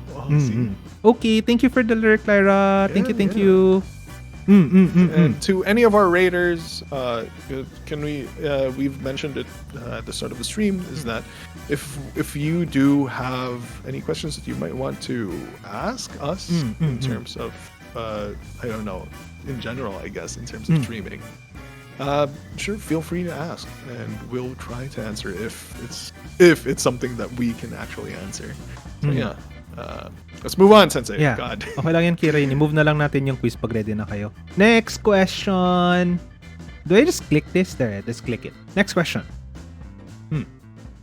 Next question is, This is yours. which of the names does not belong to the Why is there group? Oh Lord, this is a very strange question. All right, so okay, the sure. first name is Tech Lazuli. Uh-huh. The second name is Sana. Why is it? Because it's blurry in my head. Sonos Takura. Is it Takura? Yes. Yeah, Takura. Third is Dorian Ampere. Uh-huh. And fourth is Alessandro Tesla. It has to be Alessandro Tesla, right? Because it's the only one that sounds like a real name. Does it though? Does it though? You'd be quite surprised. There are some other names that are stranger, but actually real. I'm gonna put that out. Wait, are these like potential names for yourself? So the fun part about this is that all of these, or at least one of them, could have been my actual name. And thank God, my mom was there. No, these are just like four of the most. 3 of these are just the most memorable out of the dozen of names that I was supposed to choose from. But yeah, go for them. Which one of these does not belong? Because you dropped the hint, right? One of them is a name you could have used, and then the rest are just characters. So Yeah, that's. I would say Tech Lazuli. Because Lazuli is close to Lazurite and close to blue, and Tech because Tech, but spelled with a K instead of a CH. I didn't know you were also into puns. So Hey, you'd be quite surprised. Hey, You'd be hey, quite surprised, Sensei. I have my moments. So I think my terminal response is Tech Lazuli. So that is As the name weird that as does this not question belong is. to the group. Yes, All right. I think so. All right. So, Okay, shall we? shall we? The correct answer is Oh, it's not. I haven't fortunately gotten not an Tech. answer yet. Because Tech is actually one of the first names that I was thinking about. Should I call myself Tech? Didn't really roll off the tongue pretty well. No. Sonos Takura, I tried that. I considered it. But sadly, Takura is actually a brand of furniture. Is it? Yeah. It was pretty neat for me as name well. Because yourself after a brand of furniture. Takura is, I believe, also, I think it's a Maori word as well. For like, Takura. it's like, it has a meaning. So there's that. The next name is actually because back then, whenever I was making characters Dorian for D&D, Ampere. I would have sometimes I would name my characters after a famous inventor or scientist. So I cannot name those characters because I might be doxing myself if I do. But a lot of them, their examples would be Feynman. Feynman. Wow, Feynman. Yeah. Ah. Feynman, Volta, Tesla, Ampere, even. Those surnames. So yeah, Dorian Ampere is actually one of those things. I had no idea how to Dorian Ampere is one of those names that I just decided to throw on the wall to see if it sticks. Thankfully, it didn't. Maybe because it was open? Because Dorian Ampere. That's open. Anyway. And then the last part is Alessandro Tesla is actually just a name that I came up. Like when I was thinking about the question. So the correct answer. First answer was correct? Yeah. It always happens to me. Come on, man. Come on, Tesla man. is actually just correct answer. one of those names that I just decided. I never considered that. That's just something that I made up. The thing is, it's just really funny because of how weird, now in hindsight, how weird all of these other names that I came up with. Honestly, those three names that you see over there, they're not the strangest and in my list. And honestly, now if you're paying attention to the way I'm speaking right now, I'm actually really embarrassed of the other names. That's why I sound kind of frantic right now. So yeah. These are all just some strange. These are things that could have sent my whole career on a different trajectory had I chosen to stick with any one of them. Imagine so that's Alessandro Tesla, though. We're gonna call you Alessandro. Or Sandro. Sandro. Call me Sandro. Alessandro. Alessandro. Yeah, exactly. Alessandro. Oh, Jesus Christ. Stop, Sensei. But yeah, so that's the thing. Has there been something that could have been a if you've just changed something about it, it would have sent your entire career? Is there a creative choice that you made? Oh my God, gosh. That would have sent you into a different trajectory had you chosen to stick with it? You know, the more we do this game show, the more, because prior to this, we have lots of things in common, but the more we do this game show, the more I'm realizing we do have a lot of things that's like opposite of each other too. Like you came up with so many names, I just came up with one. Sensei Muteki was the first name that I came up with, and it took a while. Actually, it's just Sensei at first. It took a while for the Muteki to come into play. Matsutake? Yes, Matsutake. I already told you why it's Muteki, and I can't share why it's something special to me. But Muteki also means undefeatable. So it's a reminder to me that I shouldn't, which is kind of timely. If Manisan Chloe is in the chat, it's kind of timely. I should remind myself that, it's a reminder, constant reminder to myself that, hey, I shouldn't let my worries trouble me, and I should remain undefeatable. As brash and as proud and as conceited as that sounds, sometimes we just need those things to remind us, And then the sensei, obviously, is a play on the word sensei, but the way it's spelled, sen and sei, it's because I say a lot of things. It's kind of obvious, right? When I start talking about something, I'll go at length and I will not stop. So I like to say things. And then the sen is a play on two words. Sen, the Japanese word, and cien, the Spanish word. They're both numbers. They're both powers of 10. So one is 100, one is 1,000. And that's why I have that pin on my vest that says 1,000. That's the sen part of it. For a time before, I considered using the number 1,000 as my logo. I haven't made like a final logo for myself yet. The logo that I'm currently using is still a work in progress. I might bring back the 1,000 at some point as my logo. I just like the number. See, the thing about that is it's a target and also a reminder. Like, it's a target. I wanna hit 1,000 followers eventually. It's almost like a validation that what I'm doing now, streaming, is something that I might have a bit of a knack for, I mean, but I'm not after the number. It's just more of a metric. This is pragmatic sensei speaking. But at the end of the day, I don't really care much about the number, no. But it's also a reminder. This is the opposite half of it.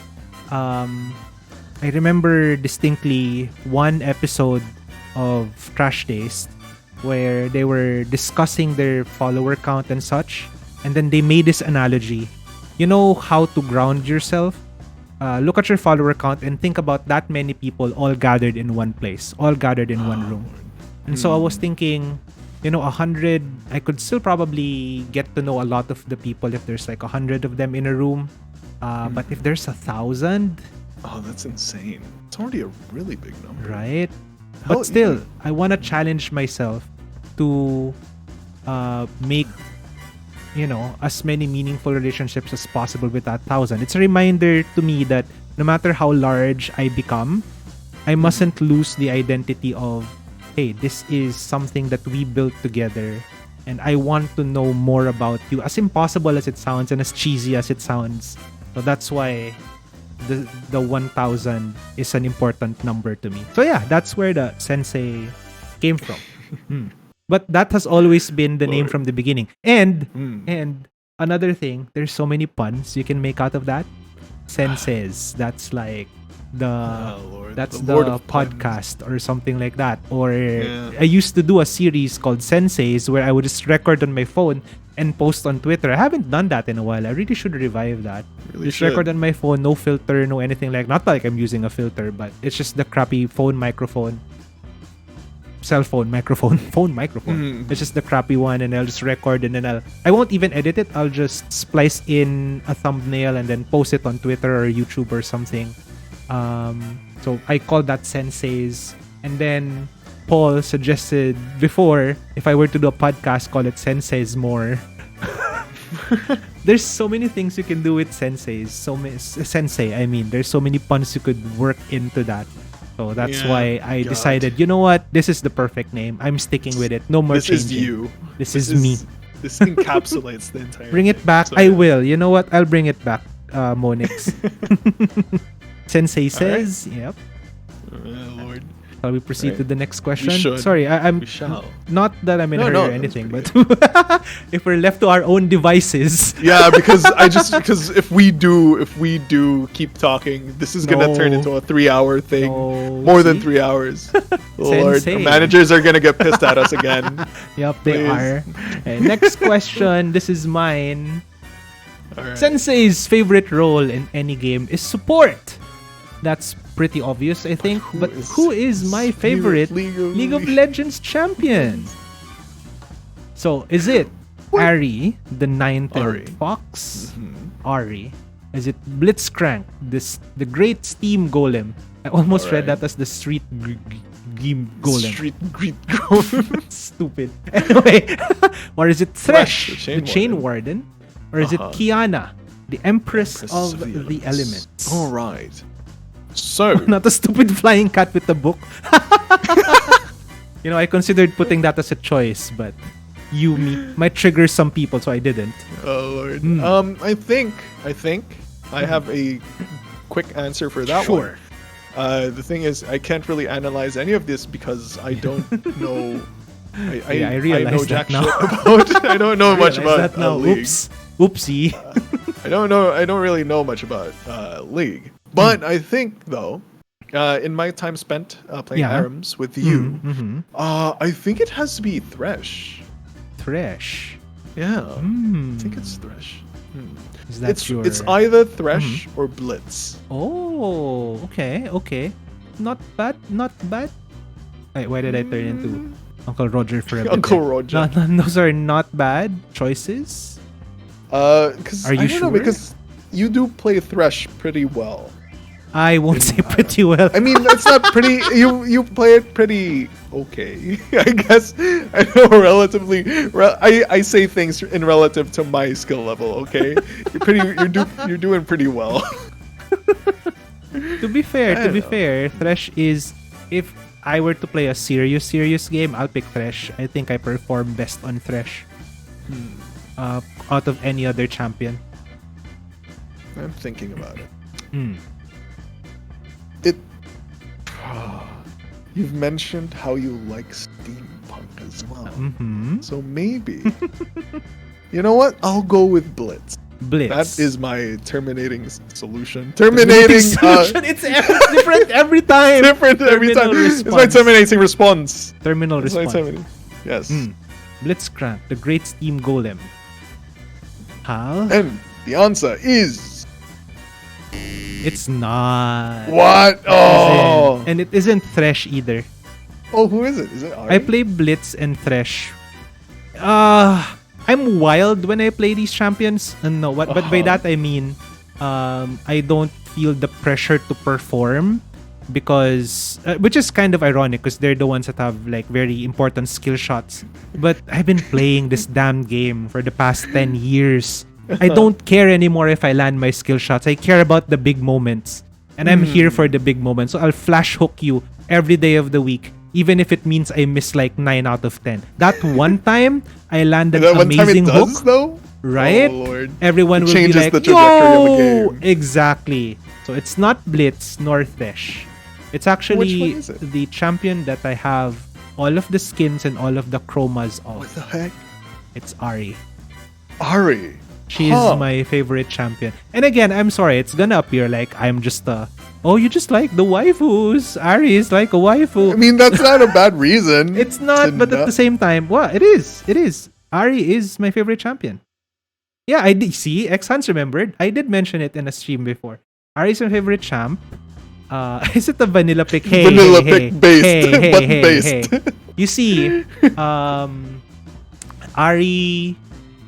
I don't know. Ahri just speaks to me, I guess. The champ design, the voice, everything about her. And the added dimension of how they're trying to change her and turn her into more of a protagonist after being a bit of a villain for a while. For those of you who don't know, who haven't played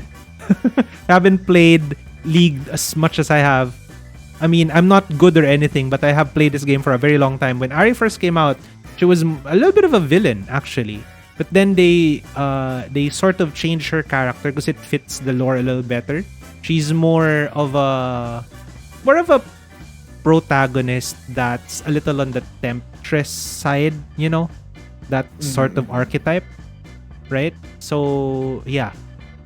So Ahri's my favorite League of Legends champion. I have all of her skins and all of her chromas except for one. The only chroma I have is the one that you cannot get.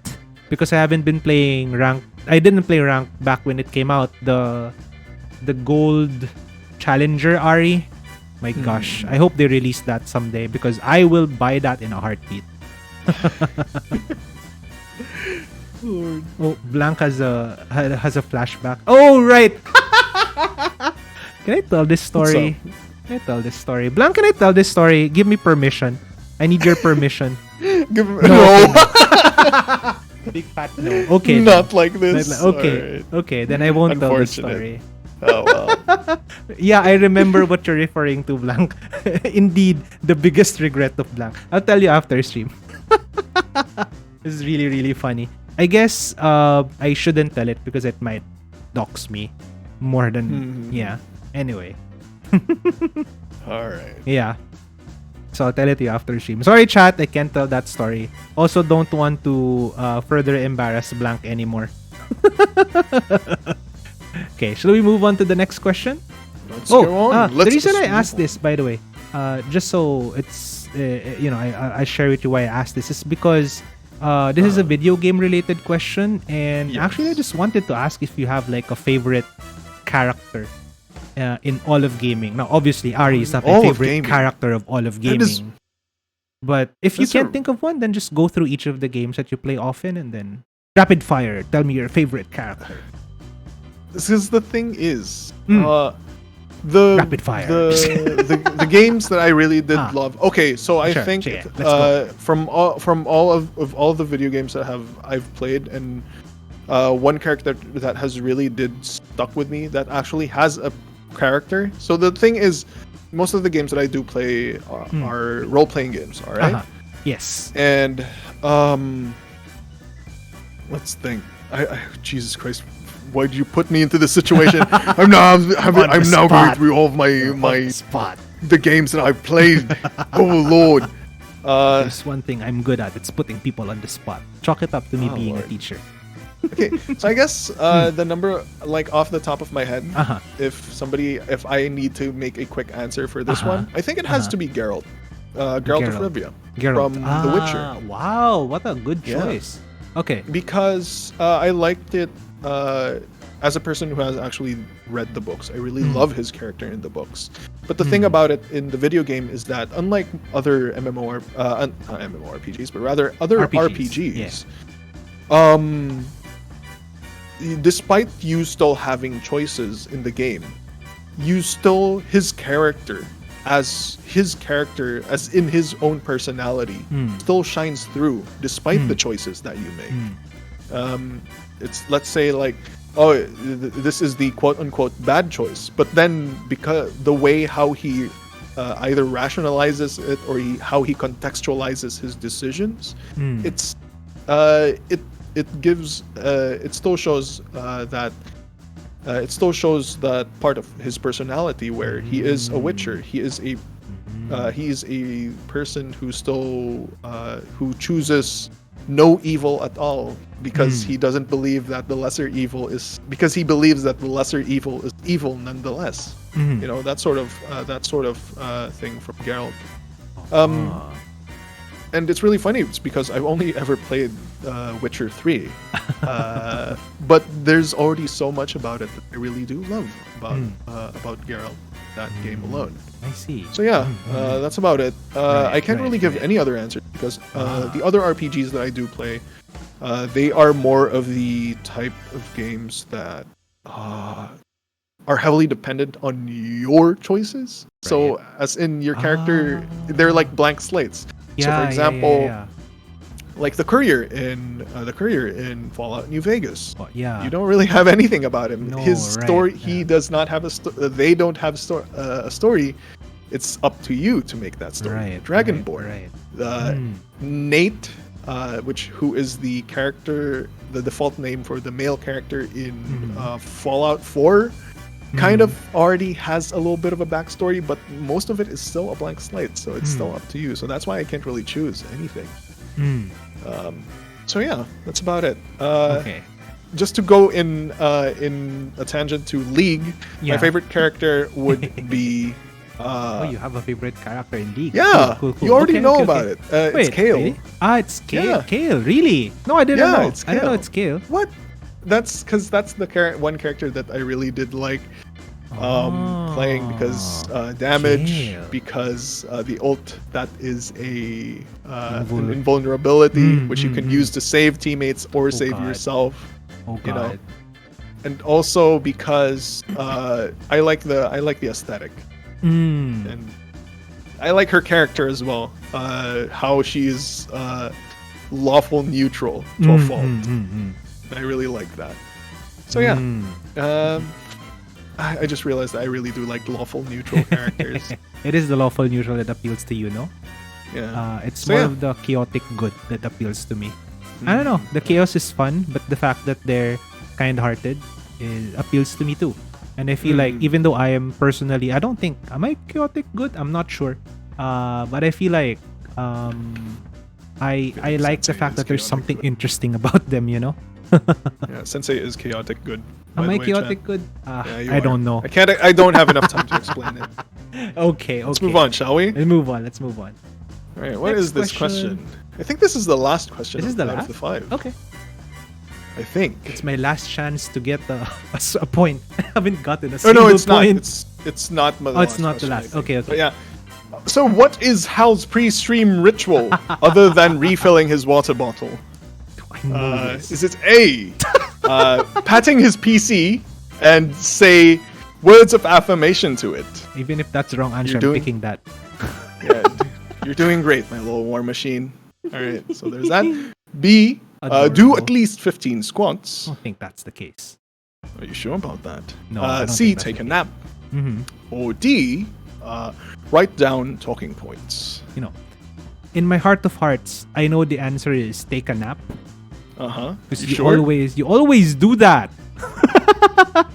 Whenever we have a collab, right? Like 30 minutes before, you'd say, "Oh, I'll just take a nap," and then I was like, "But you have a stream in 30 minutes. How could you take a nap?" And then, lo and behold, 10 minutes later, you're awake and like, "You had a nap? You can nap for 10 minutes? What?" Yes, I can. What? Okay. Yes, I can. What is your final answer? Is that your final answer? My terminal solution is Yes. take a nap. Although patting your PC and saying words of affirmation to it, it's really funny. If that's I the correct sometimes answer, do it. if that's the correct answer, I would. Alright. I won't do anything. I'll just be. I'll Just think nod it's really in agreement. adorable. It's take a nap, right? All right, and That's the my correct answer. is, of course. Okay, finally I have a correct answer. Finally, there you go. Yeah, you Because, always yeah. nap before, and I'm like, can you nap for 10 minutes? There was Yes, this I one can. time, there's only 20 minutes left to your stream, and you say, okay, I'll just take a nap. 20 minutes before, I'm like, how? And then like 5 Yeah. minutes later, you'll come back and you'll say, okay, I've had my nap. What? Yes, How fast do you That's fall how- asleep? that's because that's how I have a skill. I because of my real life job, I spend Uh-huh. a lot of time traveling. I spend a lot of time waiting for meetings Mm-hmm. in site conditions. And you know what site conditions are? It's dusty. It's hot. It's uncomfortable. But God, I need to take a nap because my job is really tiring, both physically and mentally. Right, So right. I require my You naps. require your naps. Yeah, so That's another yeah. thing that we don't have in common. I cannot fall asleep that fast. It takes me an Oh, hour Lord. before I fall asleep. And whenever I try to take a nap, I end up Mm-hmm. just lying in bed and then watching YouTube shorts. Then 10 minutes later, oh, it's time to Oh, wake up. Lord. Wait, I didn't actually Uh, go to sleep anyway. For me, I realized that taking naps are a lot easier if I have a face mask on. Ah, really? Yeah, for some, because probably I don't feel weird if my mouth is open when I sleep, Oh. and also it makes me wake up without a stuffy nose because sometimes when I sleep, dust enters and I have I get an allergic reaction out of it. So I'm an asthmatic or whatever, and any other stuff like that. So yeah, taking You- a nap is a skill. Do you drool Yeah. when you sleep? No. Oh, Thankfully, good for I you. don't. Oh my god. Sometimes that happens to me, Yeah. and I hate it when I have a face mask when that Oh, happens, Lord. because then there's like a little loogie stuck inside my mask. I'm like, ew, gross. I have to think the bear only with that times- until I can go home. The only times that I do drool when I do sleep is when I have a stuffy nose because I would have to breathe through my mouth. Right, and that's yeah. how I get. Usually, if I start drooling, it's usually also a tell for me that I'm about to have a sickness or something like that. Ah.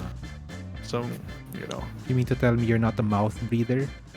I'm not a mouth breather. You're not a sensei. mouth breather. The other answers though, pat my PC and say words of affirmation to it. I do that sometimes. Mm-hmm. I pat my PC on the side and Aw. say, "You're doing great. Aw, adorable. Thank you." I say thank you. Right? I Adorable. appease to its machine spirit. I sometimes do at least 15 squats just to get the blood flowing. Sometimes if I've spent the entire day at the office, I haven't been doing much walking. I would just do 15 squats, or any number of squats, just to get the blood flowing. And actually, I write down a lot of stuff as well. I write down talking points as well. So if anybody would have noticed, I sometimes spend like 30. Lately in my streams, I have been spending more and more time talking before actually playing the game. It's because before I do take a nap, I write down a few things on this notepad of mine. Just like, what are some interesting things that I tell them that I can tell to my chat? And okay. And then I write those down. I take a nap, I wake back up, and then I start connecting the dots. How do I talk about this? How do I talk about that? Chat, it doesn't make it fake, but it just lets me have a guide as to things that I may forget to talk about when I do start streaming. It's a really helpful thing, really. I was gonna say I'm slowly taking that from you, like taking inspiration from you there, because I don't write anything. I don't plan Oh, Lord. anything ahead of my stream. A lot of the times when I'm interacting with my chat, it's just me like coming up with additional talking points on the fly, right? I'm not super good at it, but I am able to at least maintain maybe 10, 20, 30 minutes of just doing that. But I realize if I keep doing it that way, there's no organization in how I tell my stories. I jump from one story to the next. So recently I have, while I don't jot it down, I don't write it down, I keep a mental note, right? These are the things I have to talk about. And I keep it to 3, the rule of 3. Because I know if I have a 4th or a 5th, I won't remember it anymore. So unlike the Jedi who has the rule of 2, I have the rule of 3. So I have to only keep it at 3. The key, the secret. Classic storytelling. The secret is I can have more items if, for example, the first item is composed of 3 sub-items. The second item is composed of 3 sub-items. So I keep it to 3 items and then 3 sub-items each if ever. So that's how I keep mental notes. But most of the time I just wing it. I don't really write talking points. I did try doing that as well back then, but then I'm not really the best at remembering all of that. It's like when I do start, I know I remember all, like, let's say, take for example like 3 of those talking points, right? But then after I finish my first story, I no longer remember the 2 others.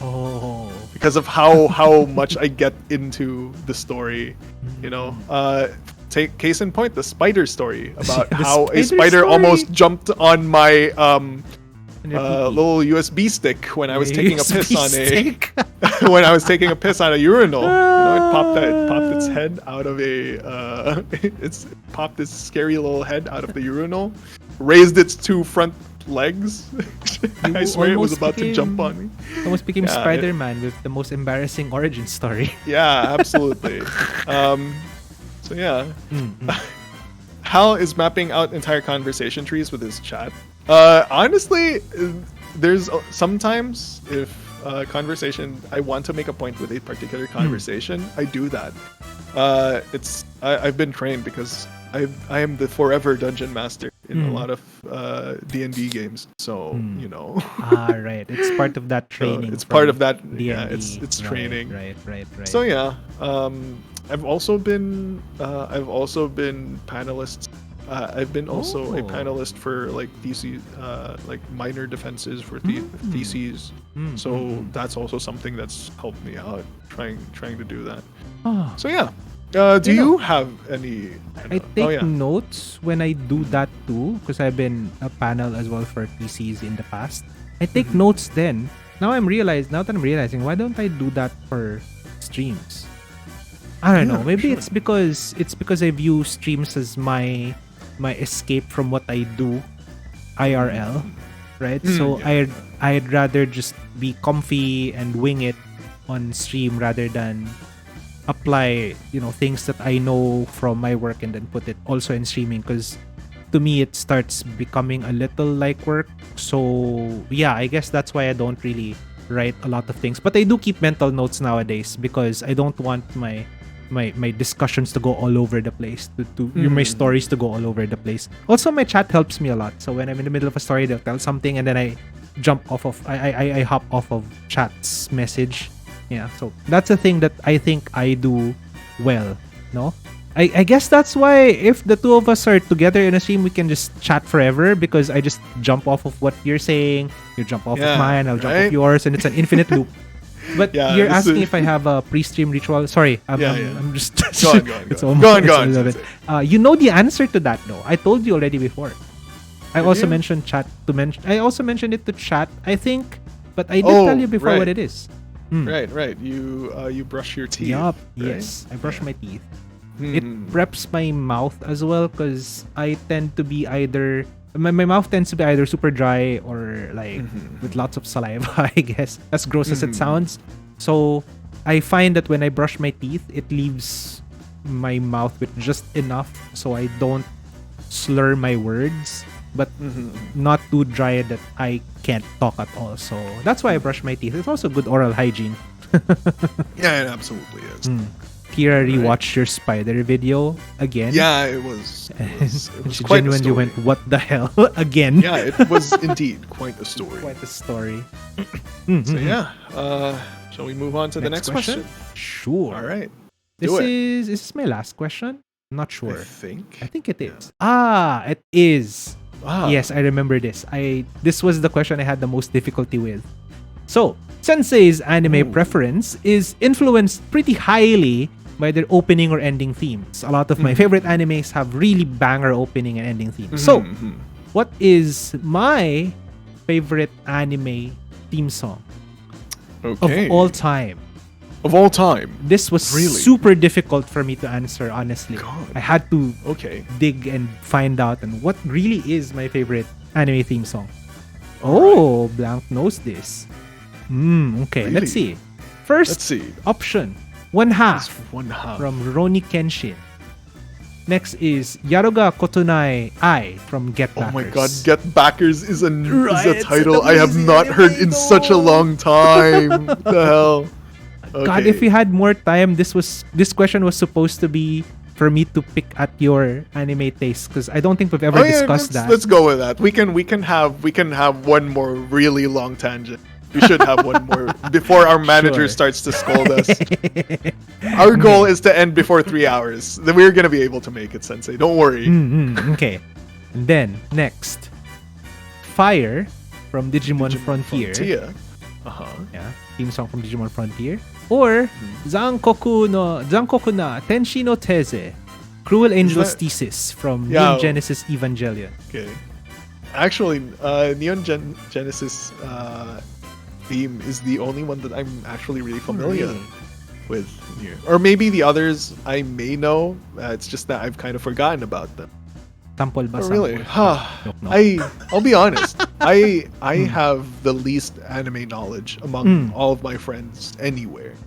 So I actually don't know. I think the only one that I have feasible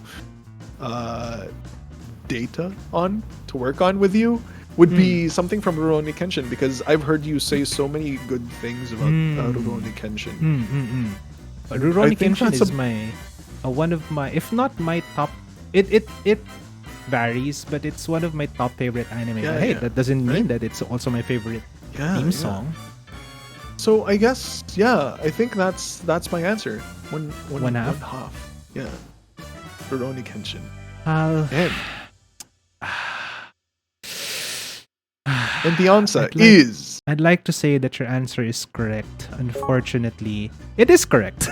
It is correct. It is one half. I knew it. I now have to add all of those songs to my Spotify playlist. Do you know I have a playlist on anime Spotify just called titled "Your Dungeon Master is Being a Weeb." It's because it's a playlist that I play when I'm waiting for my players before we start a game. And it's all just like J-pop or anime, anime intros or songs from like VTubers, something like that. So what about it? Is there like a reason why one half? Yeah. Okay. Funny story. I mentioned this in chat before, but you know that I have been. One of the reasons why I'm enjoying singing now is because I don't care anymore. But back in the day, my friends would always tell me, "Oh, you're flat. Oh, you're out of tune. Oh, you're not good." But for some reason, One Half is one of the songs that I could, sing pretty well. Right? So I would realize later down the line that it's because One Half is kind of on the higher spectrum, higher range, right? It's on a higher range. I was forcing myself to sing songs on the lower register, which I don't, I don't think you can. I don't know if you can tell, but I can't really sing low too much. I lose control when it's too low, and I lose power as well. I can't back it up with like power. So I guess that's why One Half was something that came a little bit more easily to me. And also, there's a fast part to One Half. There's a part in that song that's really fast. And I think I don't know, vague memories, it's been a long time. But it did impress my friends that I could sing the fast parts pretty well. And then many years later, when I did sing this in karaoke with other friends, they offered to give me the lyrics. I used it at first, but then I said, you know what? No. It's harder for me with lyrics. I know this by heart. And then I sung it. And then they were saying, wow, you actually do know it by heart. Pretty good. You remember the words. So yeah. Huh. Okay. It's not a Larkin Shield song because I contemplated if it was like Driver's High from GTO because I also love that anime. But it has to be one half just because of, you know, how far back it goes. Like it's one of the very first that I really liked. So I have history with one half. All right. Huh. Okay. Do you have a favorite theme song or? I know you said you don't have a lot of anime. I don't have too much experience with anime, sadly, but I do think I have two like favorite. Wait. Oh, okay. I have four. Wait. Oh wait. Okay, it's plenty. No. Okay. Plenty. Okay. I'm sticking to five. I'm sticking to five. Okay. Yes. So what's your top five? The top five would be. Oh my God, Hal! Stop thinking too much. Is this anime or theme song? It's anime. It's anime. Okay, sure. Okay. So top five anime. Okay, I'm sticking. I'm sticking with five. Okay, yes. So one would be the intro to I thought we were doing anime. I mean, wait, song. Is this anime or is I was asking. You can go with theme songs if you want. Top five anime songs of Mr. Hal Sonaros. Go. Yeah. Okay. So one is the OP for Wotakoi because I really do love Wotakoi. Right. Wotakoi has got to be my favorite anime of all time.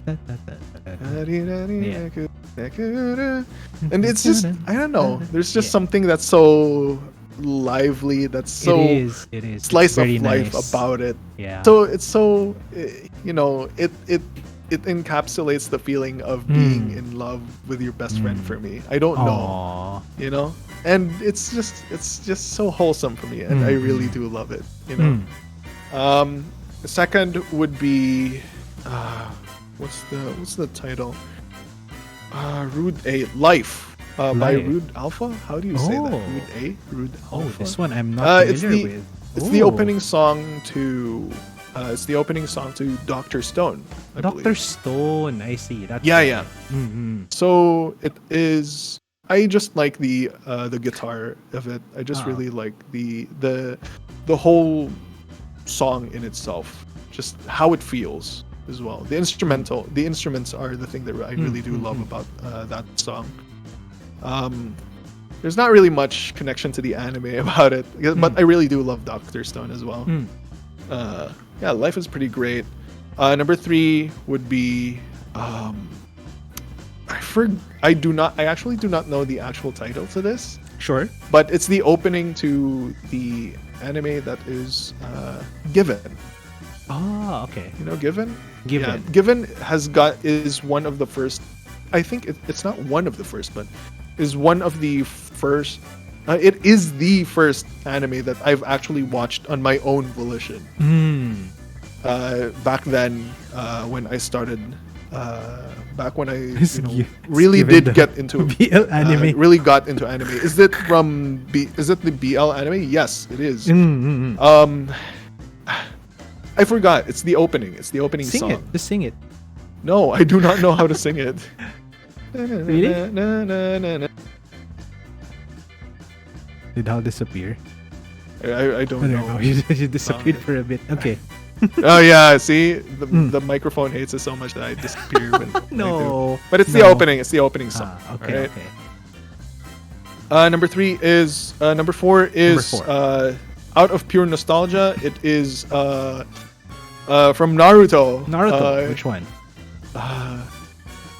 Right here, right now. I think it's Go. Go. I think it's just Go.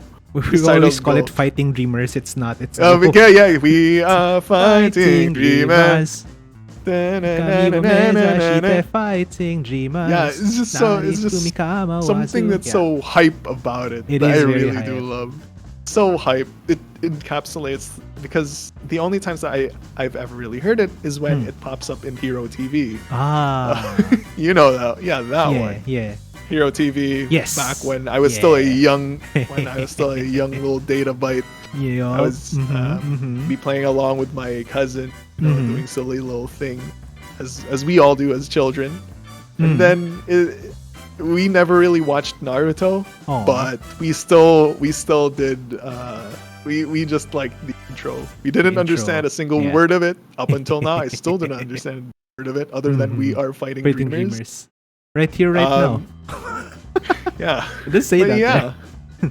It's really fun. Right. I'll tangent off of your tangent before you go to the fifth, because I do have a question about Naruto. I asked this to anyone who mentions Naruto. Did you ever listen to the actual first opening of Naruto? Do you even remember the very first opening of Naruto?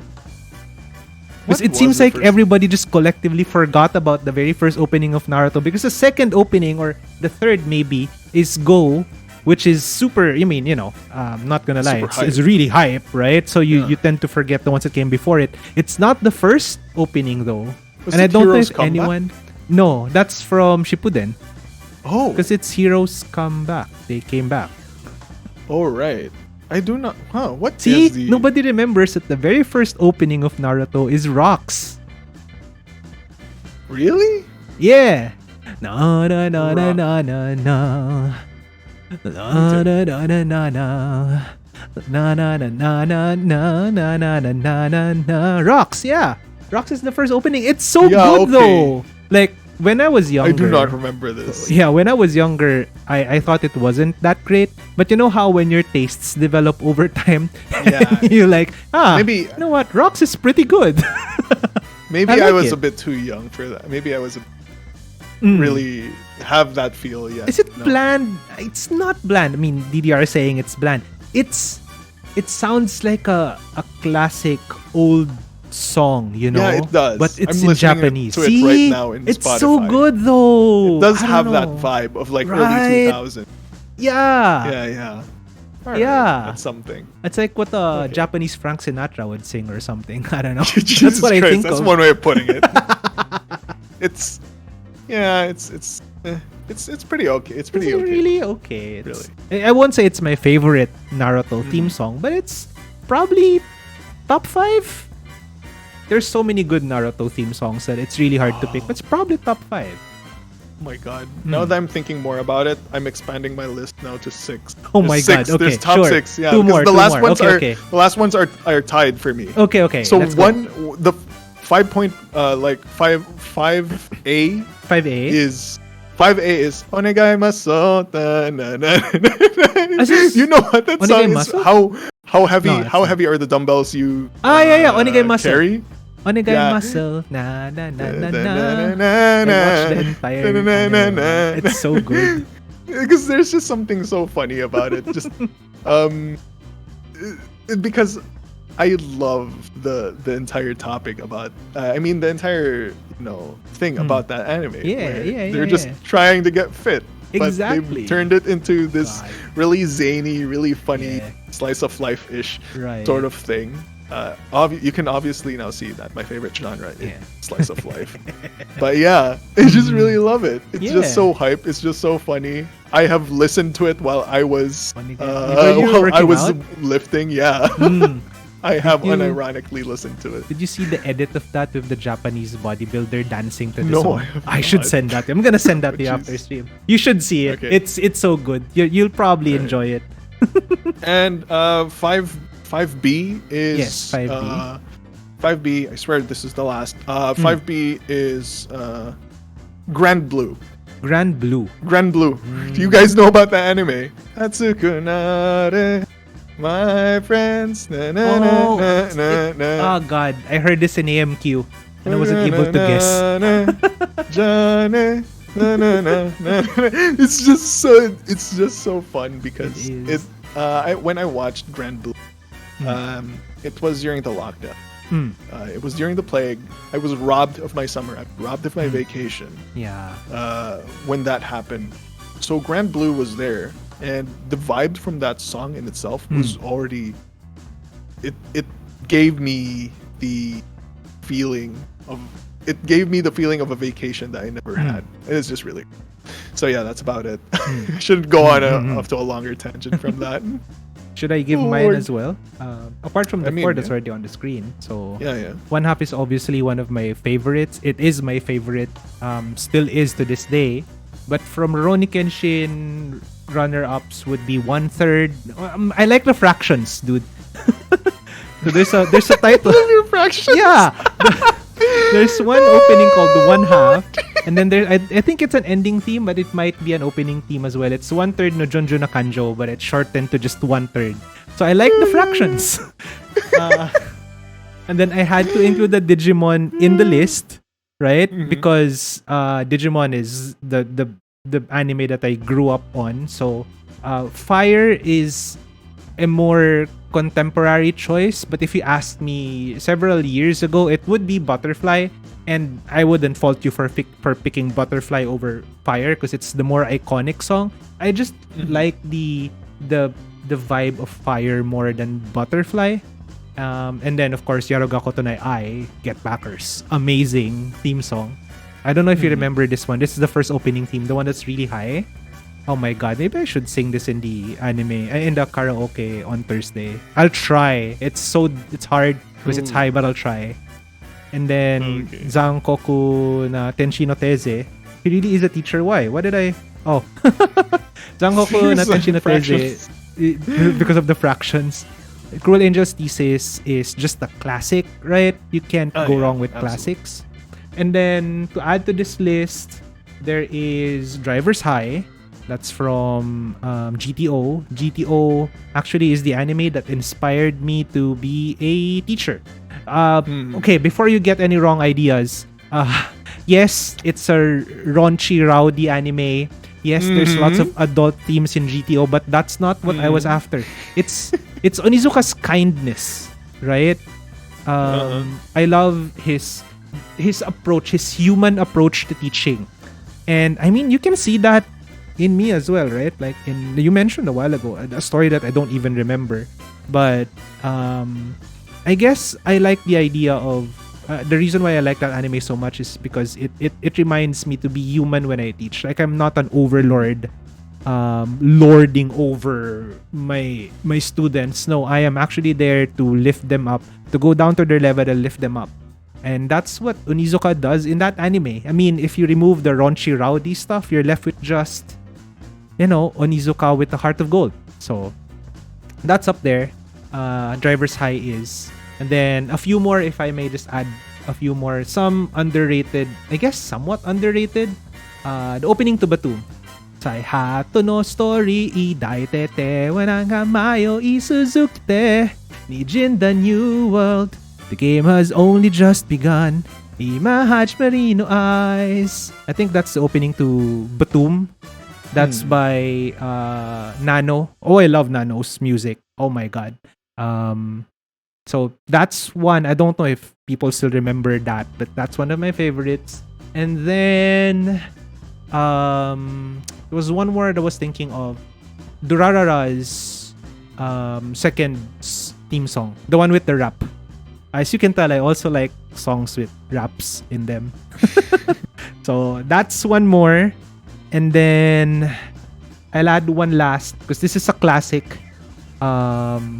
Tomaranai mirai wo mitashite. Where's that from? Yuzurenai negae wo. I don't know the lyrics. I'm making it up, I guess. I only like half remember. This is from Magic Knight Rare. That sounds so familiar. Why did It's a part of my childhood just popped up in my brain because of that? Right? There's a Filipino version. Wait! Maybe that's why. Asahan nyong magtatanggol, makikipaglaban para sa kapayapaan. I still remember the Tagalog lyrics. Lord. It's from Magic Knight Rare.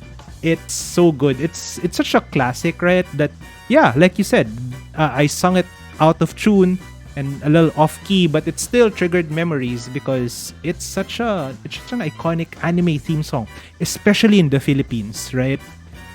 It's up there with one more that I would like to add to that list, Voltes 5's ending theme. I know everyone remembers the opening theme, but do you remember the ending theme?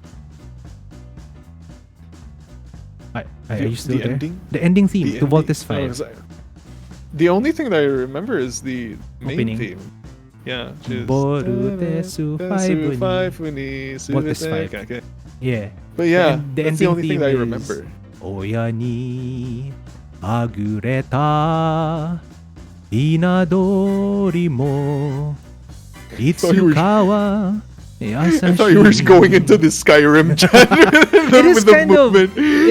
I have a type, I guess, in my music. Either it has raps or it's like something Japanese Frank Sinatra would sing, or yeah, it's another classic that's often forgotten because the opening theme overshadows it for good reason. I'm not saying that it's not a it's not a certified banger, the opening theme of Voltes 5, but a little love to the ending theme that nobody probably remembers. But yeah, those are my picks in no particular order. I have bad memories Voltes 5 ending because Voltes 5 always airs in Holy Week, and when I was a kid, that song paired with the mood of the it is very sad. The story of the ending theme of Voltes 5, sorry, I'm going on another tangent, it's about a young boy being separated from their father and longing for their father's presence again. And they use the metaphor of a chick that was separated from the hen. For some reason, even though it's about a father, the hen is a mother. But anyway, we forgive them for their metaphors. But that's the idea. Even a chick that has been separated from its mother longs to come back.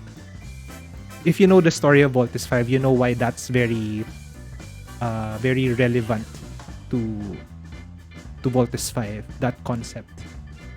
So yeah, it is a very sad song, but I love it nonetheless. A lot of these songs make back into my childhood. Does it?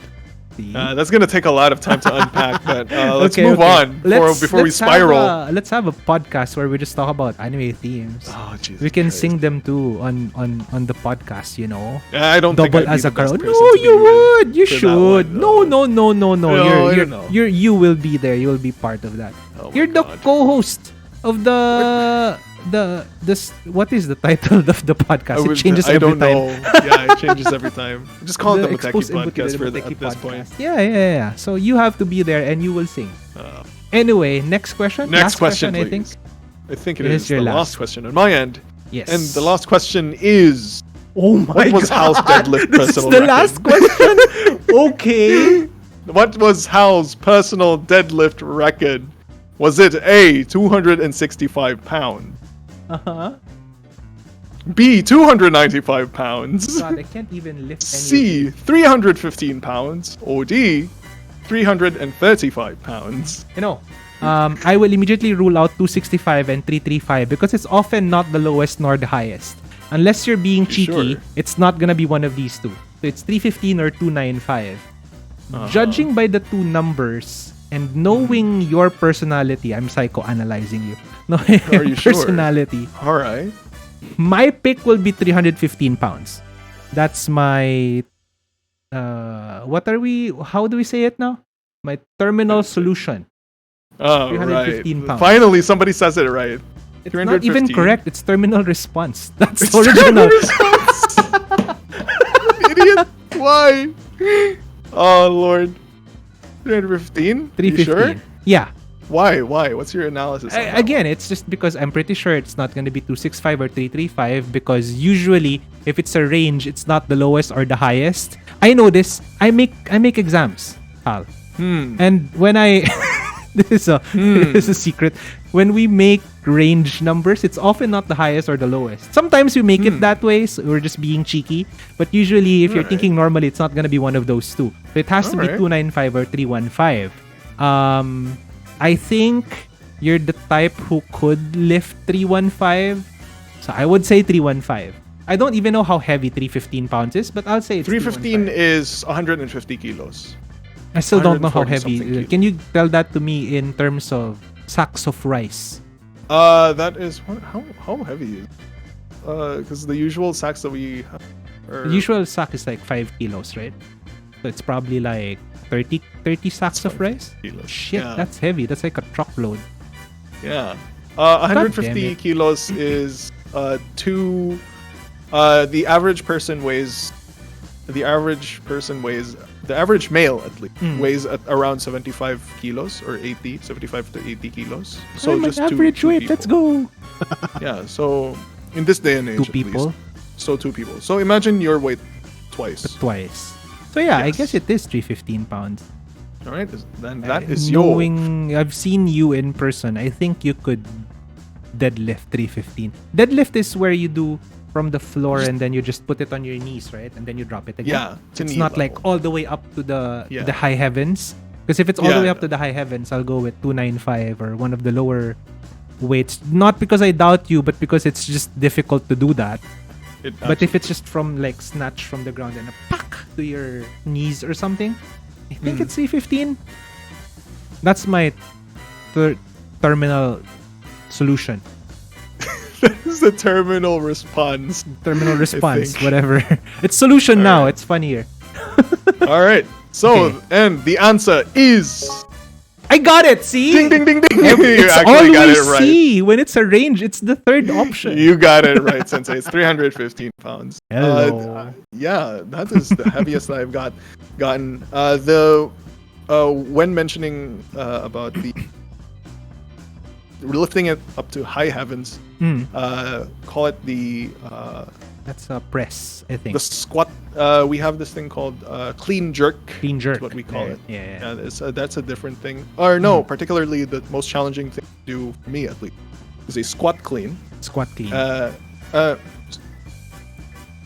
Clean lunge or whatever. It's you end when you lift it overhead, you do a lunge. I mean, squat clean. Yeah. Oh lunge. God. Yes. You Oh do a shit. lunge. Yeah. So that would be 225 for me. That's the highest that I could. I was in my prime when I could do all of that. 350. That's my personal record. 315 pounds. Yeah, baby. I love it. Let's go. Why did I ask this other than to just flex? No, I'm not What a flexing flex. this. No. I'm just. I like to ask this question because, is there, have on your time streaming, have you Okay, so because it's always okay. It's always so, like, okay. okay. Let me preface this with Sure. the answer. The thing about how it's kind of practically a meme among streamers. How when they start streaming, it's like their health becomes a bit neglected. Yeah. Something like that. Mhm, So have there been like changes in your health that you've realized on when you've started stream, or when you throughout the year, or Okay. something like that? So yes, it's what I'm suffering from now. I think the streaming also contributed to it, even though again, I'll preface this with the fact that I do enjoy streaming. It's the least stressful activity for me, but there is still physical stress on the body when you speak on the mic for 2-3 hours on end, right? Exactly. So I think it did contribute to the GERD to an extent. Also because in the past, my stream hours were kind of weird. Too early for dinner, but I finished too late for dinner. So because of that, it may have also contributed. Like I'm eating dinner at weird hours because of streaming. So those are the negative effects. But there are also positive effects. In terms of health, I guess in terms of health, more of like mental health, really, not physical health. In terms of mental health, I do feel more fulfilled and satisfied now that I have started and I have regularly been streaming, like communicating, talking to people on stream, talking to chat on stream. Why is there 2 credits at the bottom of my screen? Anyway, that's my mistake. I made a mistake. I copy pasted the credits twice in the bottom. Whatever. I just noticed it now. Holy shit. So in terms of mental health, I think I have been to an extent happier as well. Streaming really makes me happy. Interacting with people makes me happy, which is surprising because I used to think, and I still think, I'm more of an introvert. but I guess there's an extroverted part of me that every once in a while peeks through whenever I stream. It's the gremlin mode. Yeah, the gremlin. Yeah, the gremlin. And then in terms of other aspects of my overall health, I guess streaming has helped me better be able to communicate with others. I'm a lot less shy now, I guess. I mean, surprise, surprise. Do I seem like I'm the type of person who's shy? I am. But I'm a lot less shy now that I've been streaming frequently. I didn't think I could be this talkative. I used to be like this quiet person. But then again, I guess streaming has given me like an outlet to my stories. So, and I have so many stories to tell. I'm old, chat. I'm old. So I have lots of stories to tell. That's why streaming has become the outlet for that. And so it's like a dam that's opened for the first time, you know? You know, when you demolish a dam, suddenly the rivers flow with such a force that it tears away at the ground. So it's sort of like that.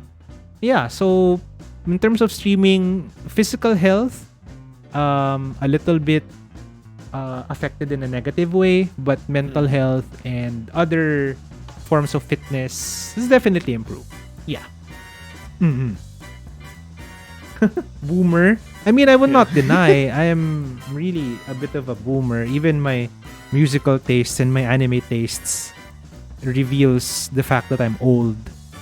You know, it's surprising that I'm even doing this at my age, right? Like, I guess that's another me breaking conventions, right? It's a lot more. I think it's a lot more. Oh, did he disappear? A lot more. Did I? Hello. A little bit. You stopped at a lot more, and then I didn't. Hear it's a bit more common. I think it's a lot more common than. Oh really? Oh yeah. I think I know a few others. Streamers and VTubers for the most part usually are in their 20s. I'm in my 30s. There's been a slow like broadening of that range actually. I've kind of noticed.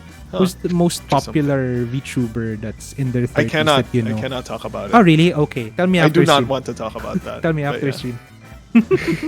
But yeah, I need it's really interesting. You know, I need to start having inspirations. Of big people inspiration. So you know, let's start with that. Okay. But yeah, another reason why I've asked this is that how it's because I just want to get into that very short tangent. I swear it's going to be short. How I realized that a little bit of exercise really does help out with not just streaming but any other activity really. It's because I find that if I do exercise a bit, I find that my breathing is a lot better. My brain works a lot is a bit more active, especially and I've felt like I've done better with stream when I've streamed after I've done some exercise. It's really great. And also the other thing that's pretty neat about it is that if ever I do feel like my body clock has been whack lately, just like I do a bit of exercise, and then at the end of the day, because of how tired I become, I can go back to sleep, and because of that, it's like my body clock's back to right. That's a good idea. Yeah. So to anybody listening to this right now, feel like you have a bit of insomnia, have a quick jog or get a skip rope and start skip roping or jog in place, squats, push-ups, burpees, anything. I've been on a bit of a I'm returning to working out regularly. I do something every day that's equivalent to a workout or is a workout, like on what if you're chronically sleepy? Well, maybe exercise so you wake up. To get the blood flowing. Exercise when you wake up so you don't feel as sleepy. I don't know. Does it work that way? It gets your blood flowing at least. So every Monday, for example, because of my work, I walk a lot on Mondays. So I don't do anything extra on a Monday.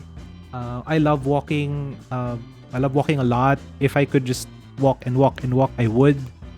So that's my work. That's my exercise on a Monday, and then on Tuesdays and Thursdays I do fitness boxing on the Switch. It's a rhythm game, but it's also an exercise game. You just punch in time with the beat. And then on Wednesdays and Fridays I do Ring Fit because I do have RFA. What's up? What's happening in chat? No. Making me remember a few other things as well. Oh Lord, I remember a lot of things, but if I get into that again, we're gonna just go into really deep. Another podcast we could do. Write it down so we could have more podcast topics. Writing it down. We should return to next week. I don't think I'll be. Should I say that as early as now? I won't be streaming next week because I'll take a break after the celebrations. But after that, we could do probably. We could return to the podcast again. Yeah. Anyways, Sensei, let me just take a break real quick because I realized how much water I've had. I'll be right back. Okay? Sure. You do your prep, all right? I don't really have much prep. Hello, guys. How are you doing, chat? Are you doing all right? And questions and tangents. That's actually pretty good, Kira, because tangents is also a mathematical term. Tangents, or two lines, are tangential if they approach each other but they never meet. Just like... Nah, I won't say it. So I hope you're not in a tangential path with your... Nah, I won't say it. Let's stop there. Stop. I'm unfollowing. No! I thought I could escape from high school. But yeah, I hurt you in two ways. I hurt you in math because it's a math term, but it's also something you could associate with relationships, so it probably hurts there too. Let's go. Did you know Hal has a Discord? Yeah, Hal has a Discord. Go join Hal's Discord. Also, did you know that I have a Discord? I also have a Discord. I happen to have one too. It's not that big, but there are people there, and they are all my good friends. Hal is there too. Hal is also my good friend. So go join the Discord, guys. It's the most active community there is the Yu-Gi-Oh community, but hey, we also have communities for anime, for music. We also have for bad puns. We have communities for bad puns as well. I mean, that's just me. Be a follower of Sensei. Be better at bad puns or something. I'm currently raging at Twitter right now. Oh my gosh. Oh Lord. Anyway, shall we move on to the let's move on. The last part of our sure. end questions. This is no more questions from all of the both of us. No We'll just go through. Questions. Maybe we just rapid fire a few community questions because it's getting pretty late, and we may not have time to answer. But here's the thing. We could do again. It's another thing we could do on a podcast. Community questions. Lord. Oh my God, so many good topics from podcasts coming from tonight's stream. Or absolutely, yeah. No more ores. Let's just go. I was thinking of I had an ore in mind, but I forgot. I guess that's why my boat's not moving because I forgot my ore. Anyway, what motivated you to choose a career in VTubing? Was that reaction from the joke or from the question? From the joke, Sensei. Anyway, bad puns, guys. Bad pun. Is it a bad pun though? I mean, it's acceptable at least. It's pretty funny. What motivated you to choose a career in VTubing? Funny enough, it's the equipment. Really? There was some other thing that I needed to do. And this was the height of the VTubing curve, right? Like there's so many people, so many VTubers coming out every month. There's like a new wave of VTubers from Niji and Holo. And then I also happened to at that time be a part of a project, and they had budget for equipment, so they gave me some equipment. And that was also the time when what's happening. There's also that's also the time when classes were turning online. So I did purchase also my own equipment, and I was like, you know what else can I do with these? And then and then I realized there are streamers, VTubers. What if I try that too? So that's started it. So if you're thinking about what motivated me to start VTubing, that's it. To actively pursue it though, it's the satisfaction I get every single time I stream, every single time I interact with all of you, every single time we have a funny interaction, a meaningful interaction, an engaging interaction in chat. That's what keeps me going for VTubing. So yeah, that's my answer. What motivated me to choose the VTubing career? How about you? One reason is something that I've already mentioned so many times. It's that there we go. One reason is I've already mentioned it a while ago. It's that because I want to showcase the talent of all my friends. I love them to bits. They deserve all the recognition in the world. The other reason is that I strongly believe in there's this, I don't know if it's an adage, a saying or something, is that you should have at least 3 hobbies. You should have 3 hobbies. One to make you healthy, one to make you happy, and one to get you money. All right. So why do I sound like I'm making No. Why do I sound Sensei, don't worry. You're muted. Oh, am I muted? Right, there we go. No, I'm muted. There No, don't say that. Why does it feel like I sound? It sounds like some sort of motivational speech from something. Okay. Go. I don't know. But yeah, so I already have a job, and I really do love my job. So that's that thing that keeps me at least lets me fund my activities. I love working out, so at least that's something that lets me be healthy. And the thing about keeping me happy, keeping me sane, this is what it is. This is like this like fills the void that is the part where I want to have a creative outlet, to want to interact with more people, to reach more people, to share this silly talent of mine. Like just talk incoherently online. And I just love it. Just absolutely love it. We do have that at least in common, that this VTubing thing is also my creative output. But you did mention it before. You're more of the audio type. I'm more of the visuals.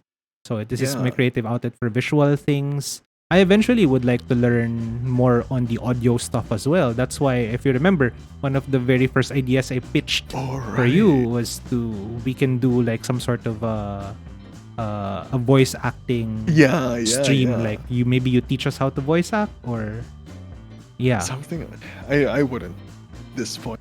Let's go. Because I've been more aware now of like the chops of voice acting chops, the talent talent and skill that you need in making those. And I think I'm not really qualified to do that, but I don't know. Maybe that's just me again talking down. So who knows? We'll find out. You're skilled, Al, and you have, I think, take this from someone who teaches you.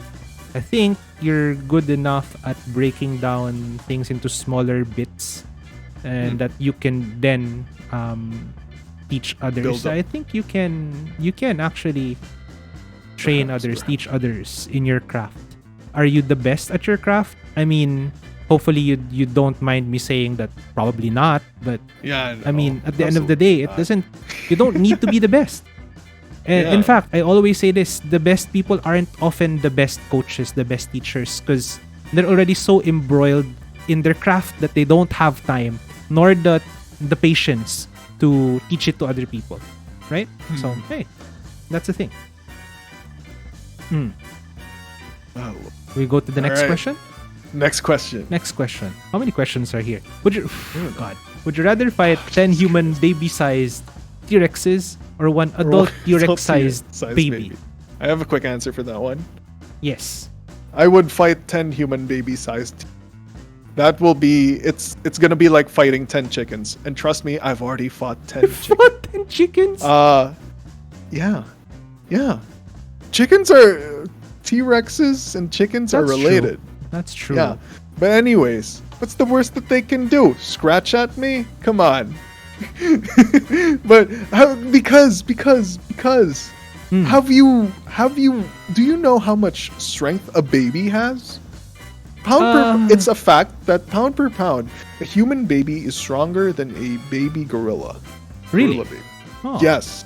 Huh. Or a bull. Or was it a bull? It's stronger than a lot of other baby animals. And I can attest to that because there was this one time when Chibi Naros, my nephew, was still like, I don't know, less than 1 year old. I let him hold my pinky and he gripped to it so tightly. I was afraid that he was gonna bend it. It was kind of painful, really. So yeah, fighting a T-Rex sized baby. Oh no, that's terrifying strength. The unbridled strength of a T-Rex sized baby. That's my answer. 10 human baby sized T-Rex. 10 human baby sized. Okay, I would go for the opposite because 10 human baby sized T-Rexes would be very fast, and I would not be able to outrun them. I prefer to fight from a distance. Fight. No. I will fight, but I prefer to fight from a distance. I prefer to pick my spots. Death from 1,000 paper cuts. Exactly. So you're gonna shoot him. I'm not gonna shoot a baby. I'm just saying, if it's a giant T-Rex sized baby, I could approach it, hit it a few times, and run away. Will it be able to chase me? Good luck chasing me, you big baby. And then yeah. I want to be strategic with how I take this fight on. But if you approach it, it's just gonna bap at you. It's gonna slap you to the ground. It's gonna crush you. I think I could dodge that. It's a baby. It doesn't have the reflexes yet. It's a T-Rex-sized baby. It's still a baby though. It has the brain of a baby. Would it even realize that I'm fighting it? Yes, I don't know. Or a baby in a tantrum. Have you? Oh my god. What's the goal here? Is the goal to knock them out? Live or die. That's the answer. Is it live or die? Yes. Is that the goal here? Why would I kill a baby? Why would I unalive a baby? You chose this. Say you chose the baby. But why would you unalive T-Rexes though? They're still precious living creatures. Well, I'm sorry. I'm a precious living creature as well. Yeah, you are. See, here's the thing. Here's what I can do with the human baby, right?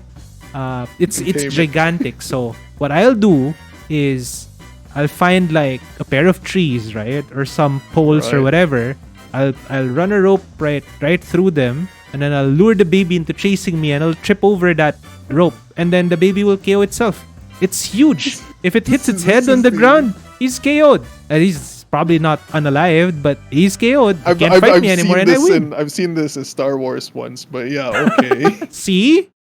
I can't do that with 10, rapidly chasing. You just pick them up and then I can't really say that without TOS, but I have I've mentioned my grandparents' farm.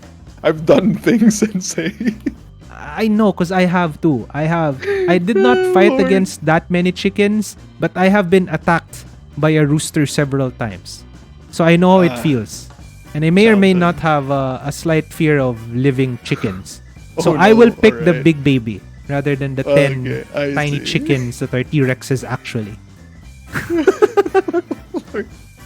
At least I can take the baby, take on the baby in like a smart way. I can't do that with T-Rexes because there's way too many of them. I can't kite 10 T-Rexes. Rage. Indeed a question. It is one of the... All right, next question. Yeah, next question. Ever considered doing some... This is probably for you, ASMR content.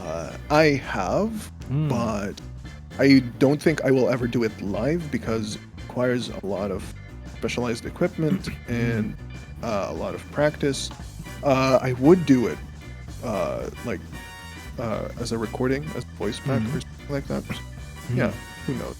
I would need to practice with it a lot. I would need two things. One is to practice with it a lot, given the hardware that I have. Yeah. Two, I would need somebody to help me write that up, write that down. Yeah. Yeah, write the content. Right.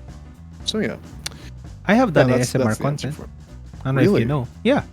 ASMR stands for a Sensei Muteki recording, right? I have done that. All right. So next question, please. Next question.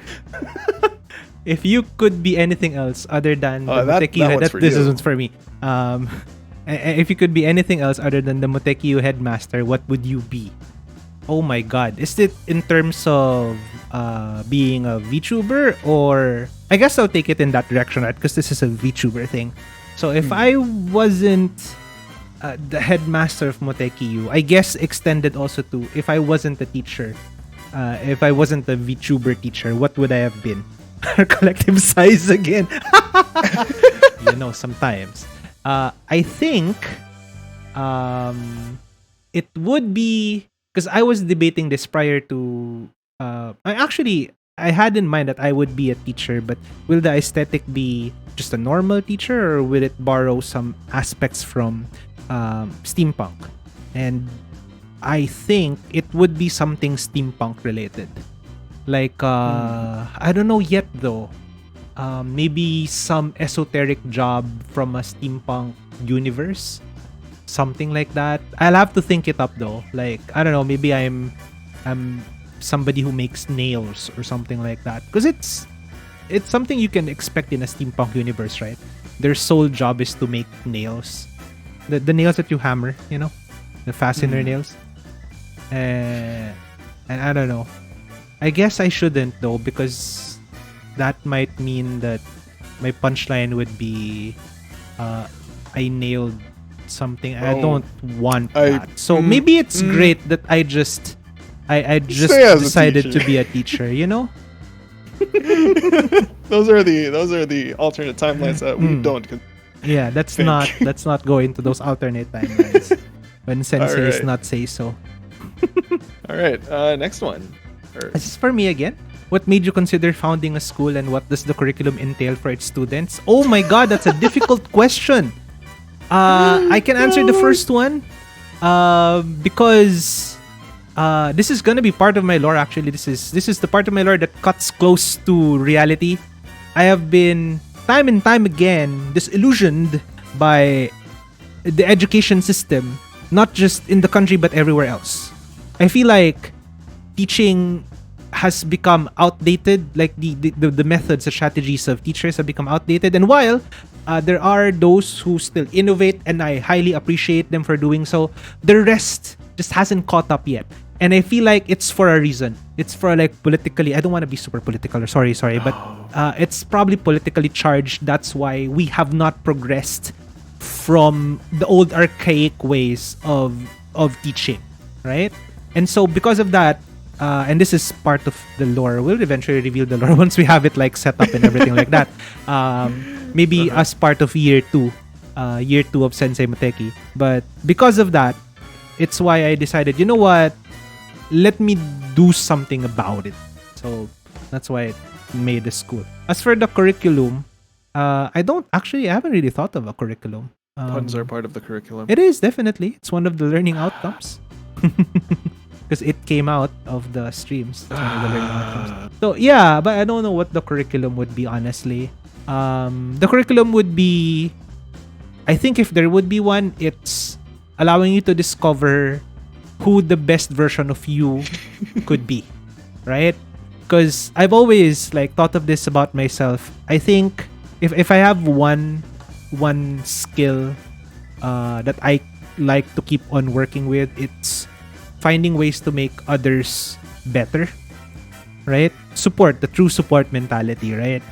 But call me cheesy or trying to be too noble or whatever, but I just enjoy seeing other people succeed and be the best versions of themselves, especially the difficult people, the ones who keep telling themselves that they're not good enough or whatever.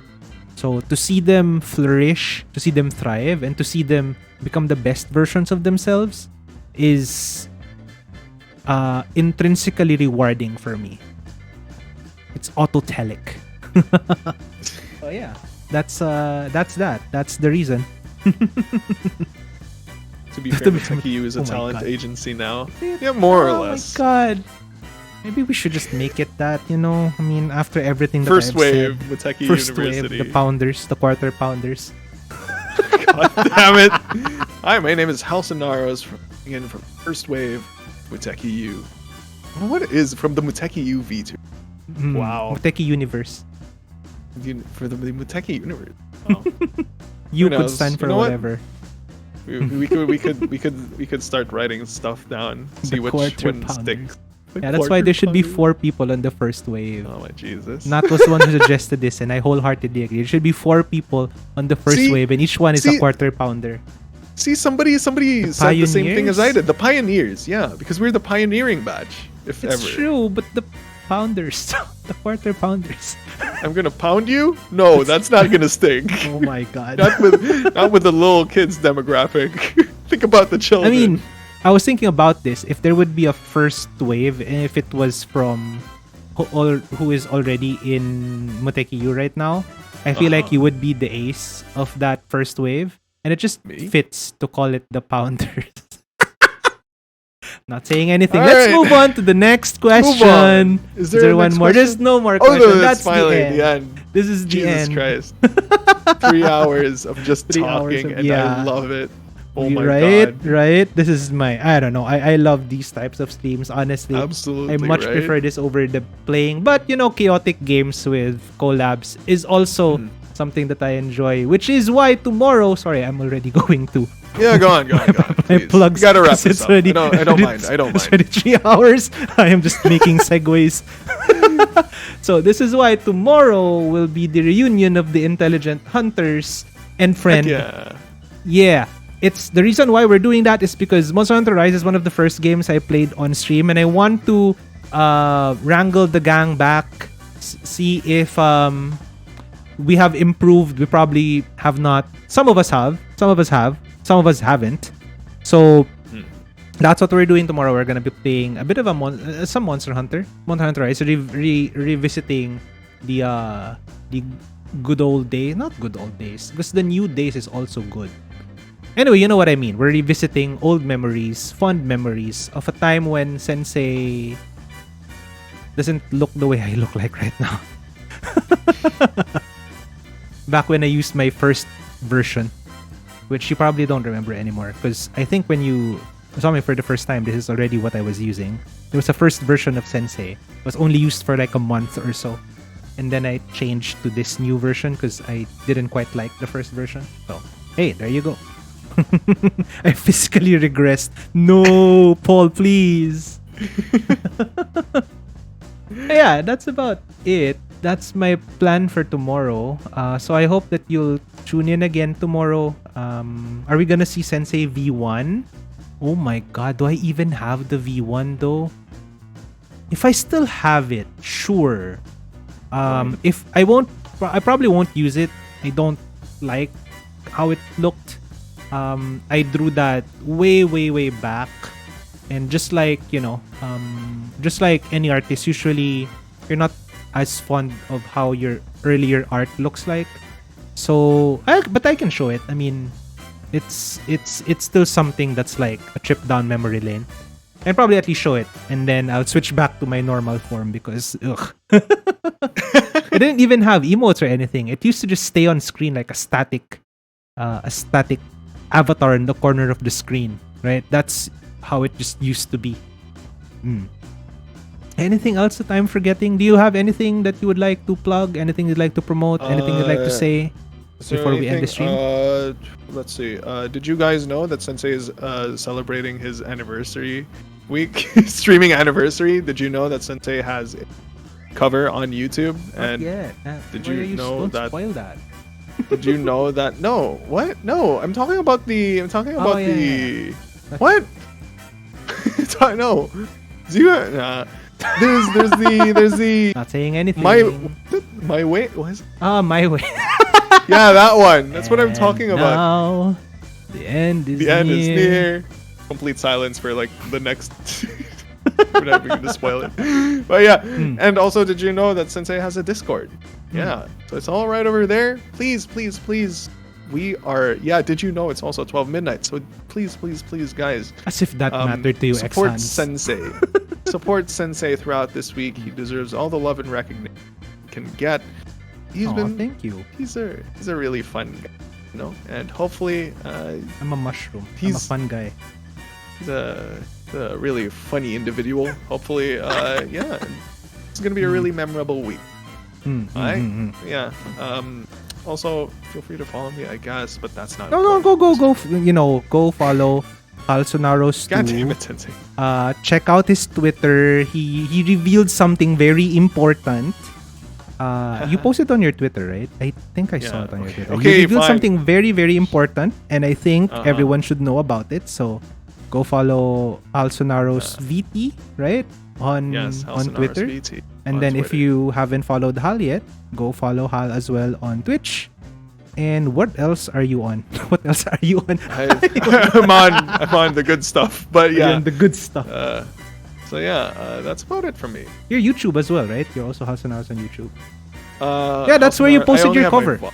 Yeah, that's where I posted my. Yeah, so people should go there too. Yeah. I have an Instagram as well now. No, All of my socials are on my homepage, which you'll see later as soon as we end the stream, right? But I added a few more there. I think I added IG, and I finally had the heart to add my YouTube, I think. I don't know if my YouTube has been there. I think it's just my Twitter and my Discord. But I had the heart to add the YouTube channel already.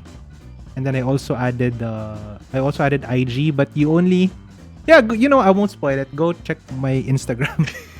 I only have one post there, and it's a very memorable post. So you go check it out. Is there anything else? I think that's it. We should end the stream now. It's already late. We should end the it's stream. late for you. I think more or less it's fine for me, but you it's already late for you, so we should all sleep. Go get some. I guess. God, I can't think of what I'm gonna say next. I'm already blanking out. I need to eat dinner too. I had dinner prior to the stream, but I have another dinner. See, I'm on a meal plan, dude. And I had my breakfast and lunch. And then I had 2 snacks. Just end this now. I'm just rambling. Come Let's on. look for someone to raid. Who do we raid? Oh yeah, we should. Let's raid. Oh, is Ren still streaming? Ren's still streaming. Ren's still streaming? Oh, Mom's let's still raid streaming. Ren. Alright. This is Ren's return to streaming, and I'm super happy that she's getting like this many viewers on her return. Amazing. You should all also follow Ren, please. A gift for you too on our channel. Okay. I'm gonna check that out. I'm gonna feature tomorrow as part of the stream as well. I might feature some if you have some art that you made, I might feature some of them too during the stream itself. Yeah, so that's about it, I guess. God, I feel like I'm forgetting something, but whatever. You know what? Let's just raid Ren. We'll find out soon enough. Yeah. Really If it's important, I'll remember it. Yeah. Yeah. I mean, it is, but I'm already tired, so I guess that's why I don't remember anymore. Anyway, good night, yeah, people. It does. Good night, everyone. This is us signing off from N Questions. And remember, N Questions is the only game show on the internet that's not really a game and is hardly a show. Goodbye, everyone. And sayonara. Good night. Bye-bye.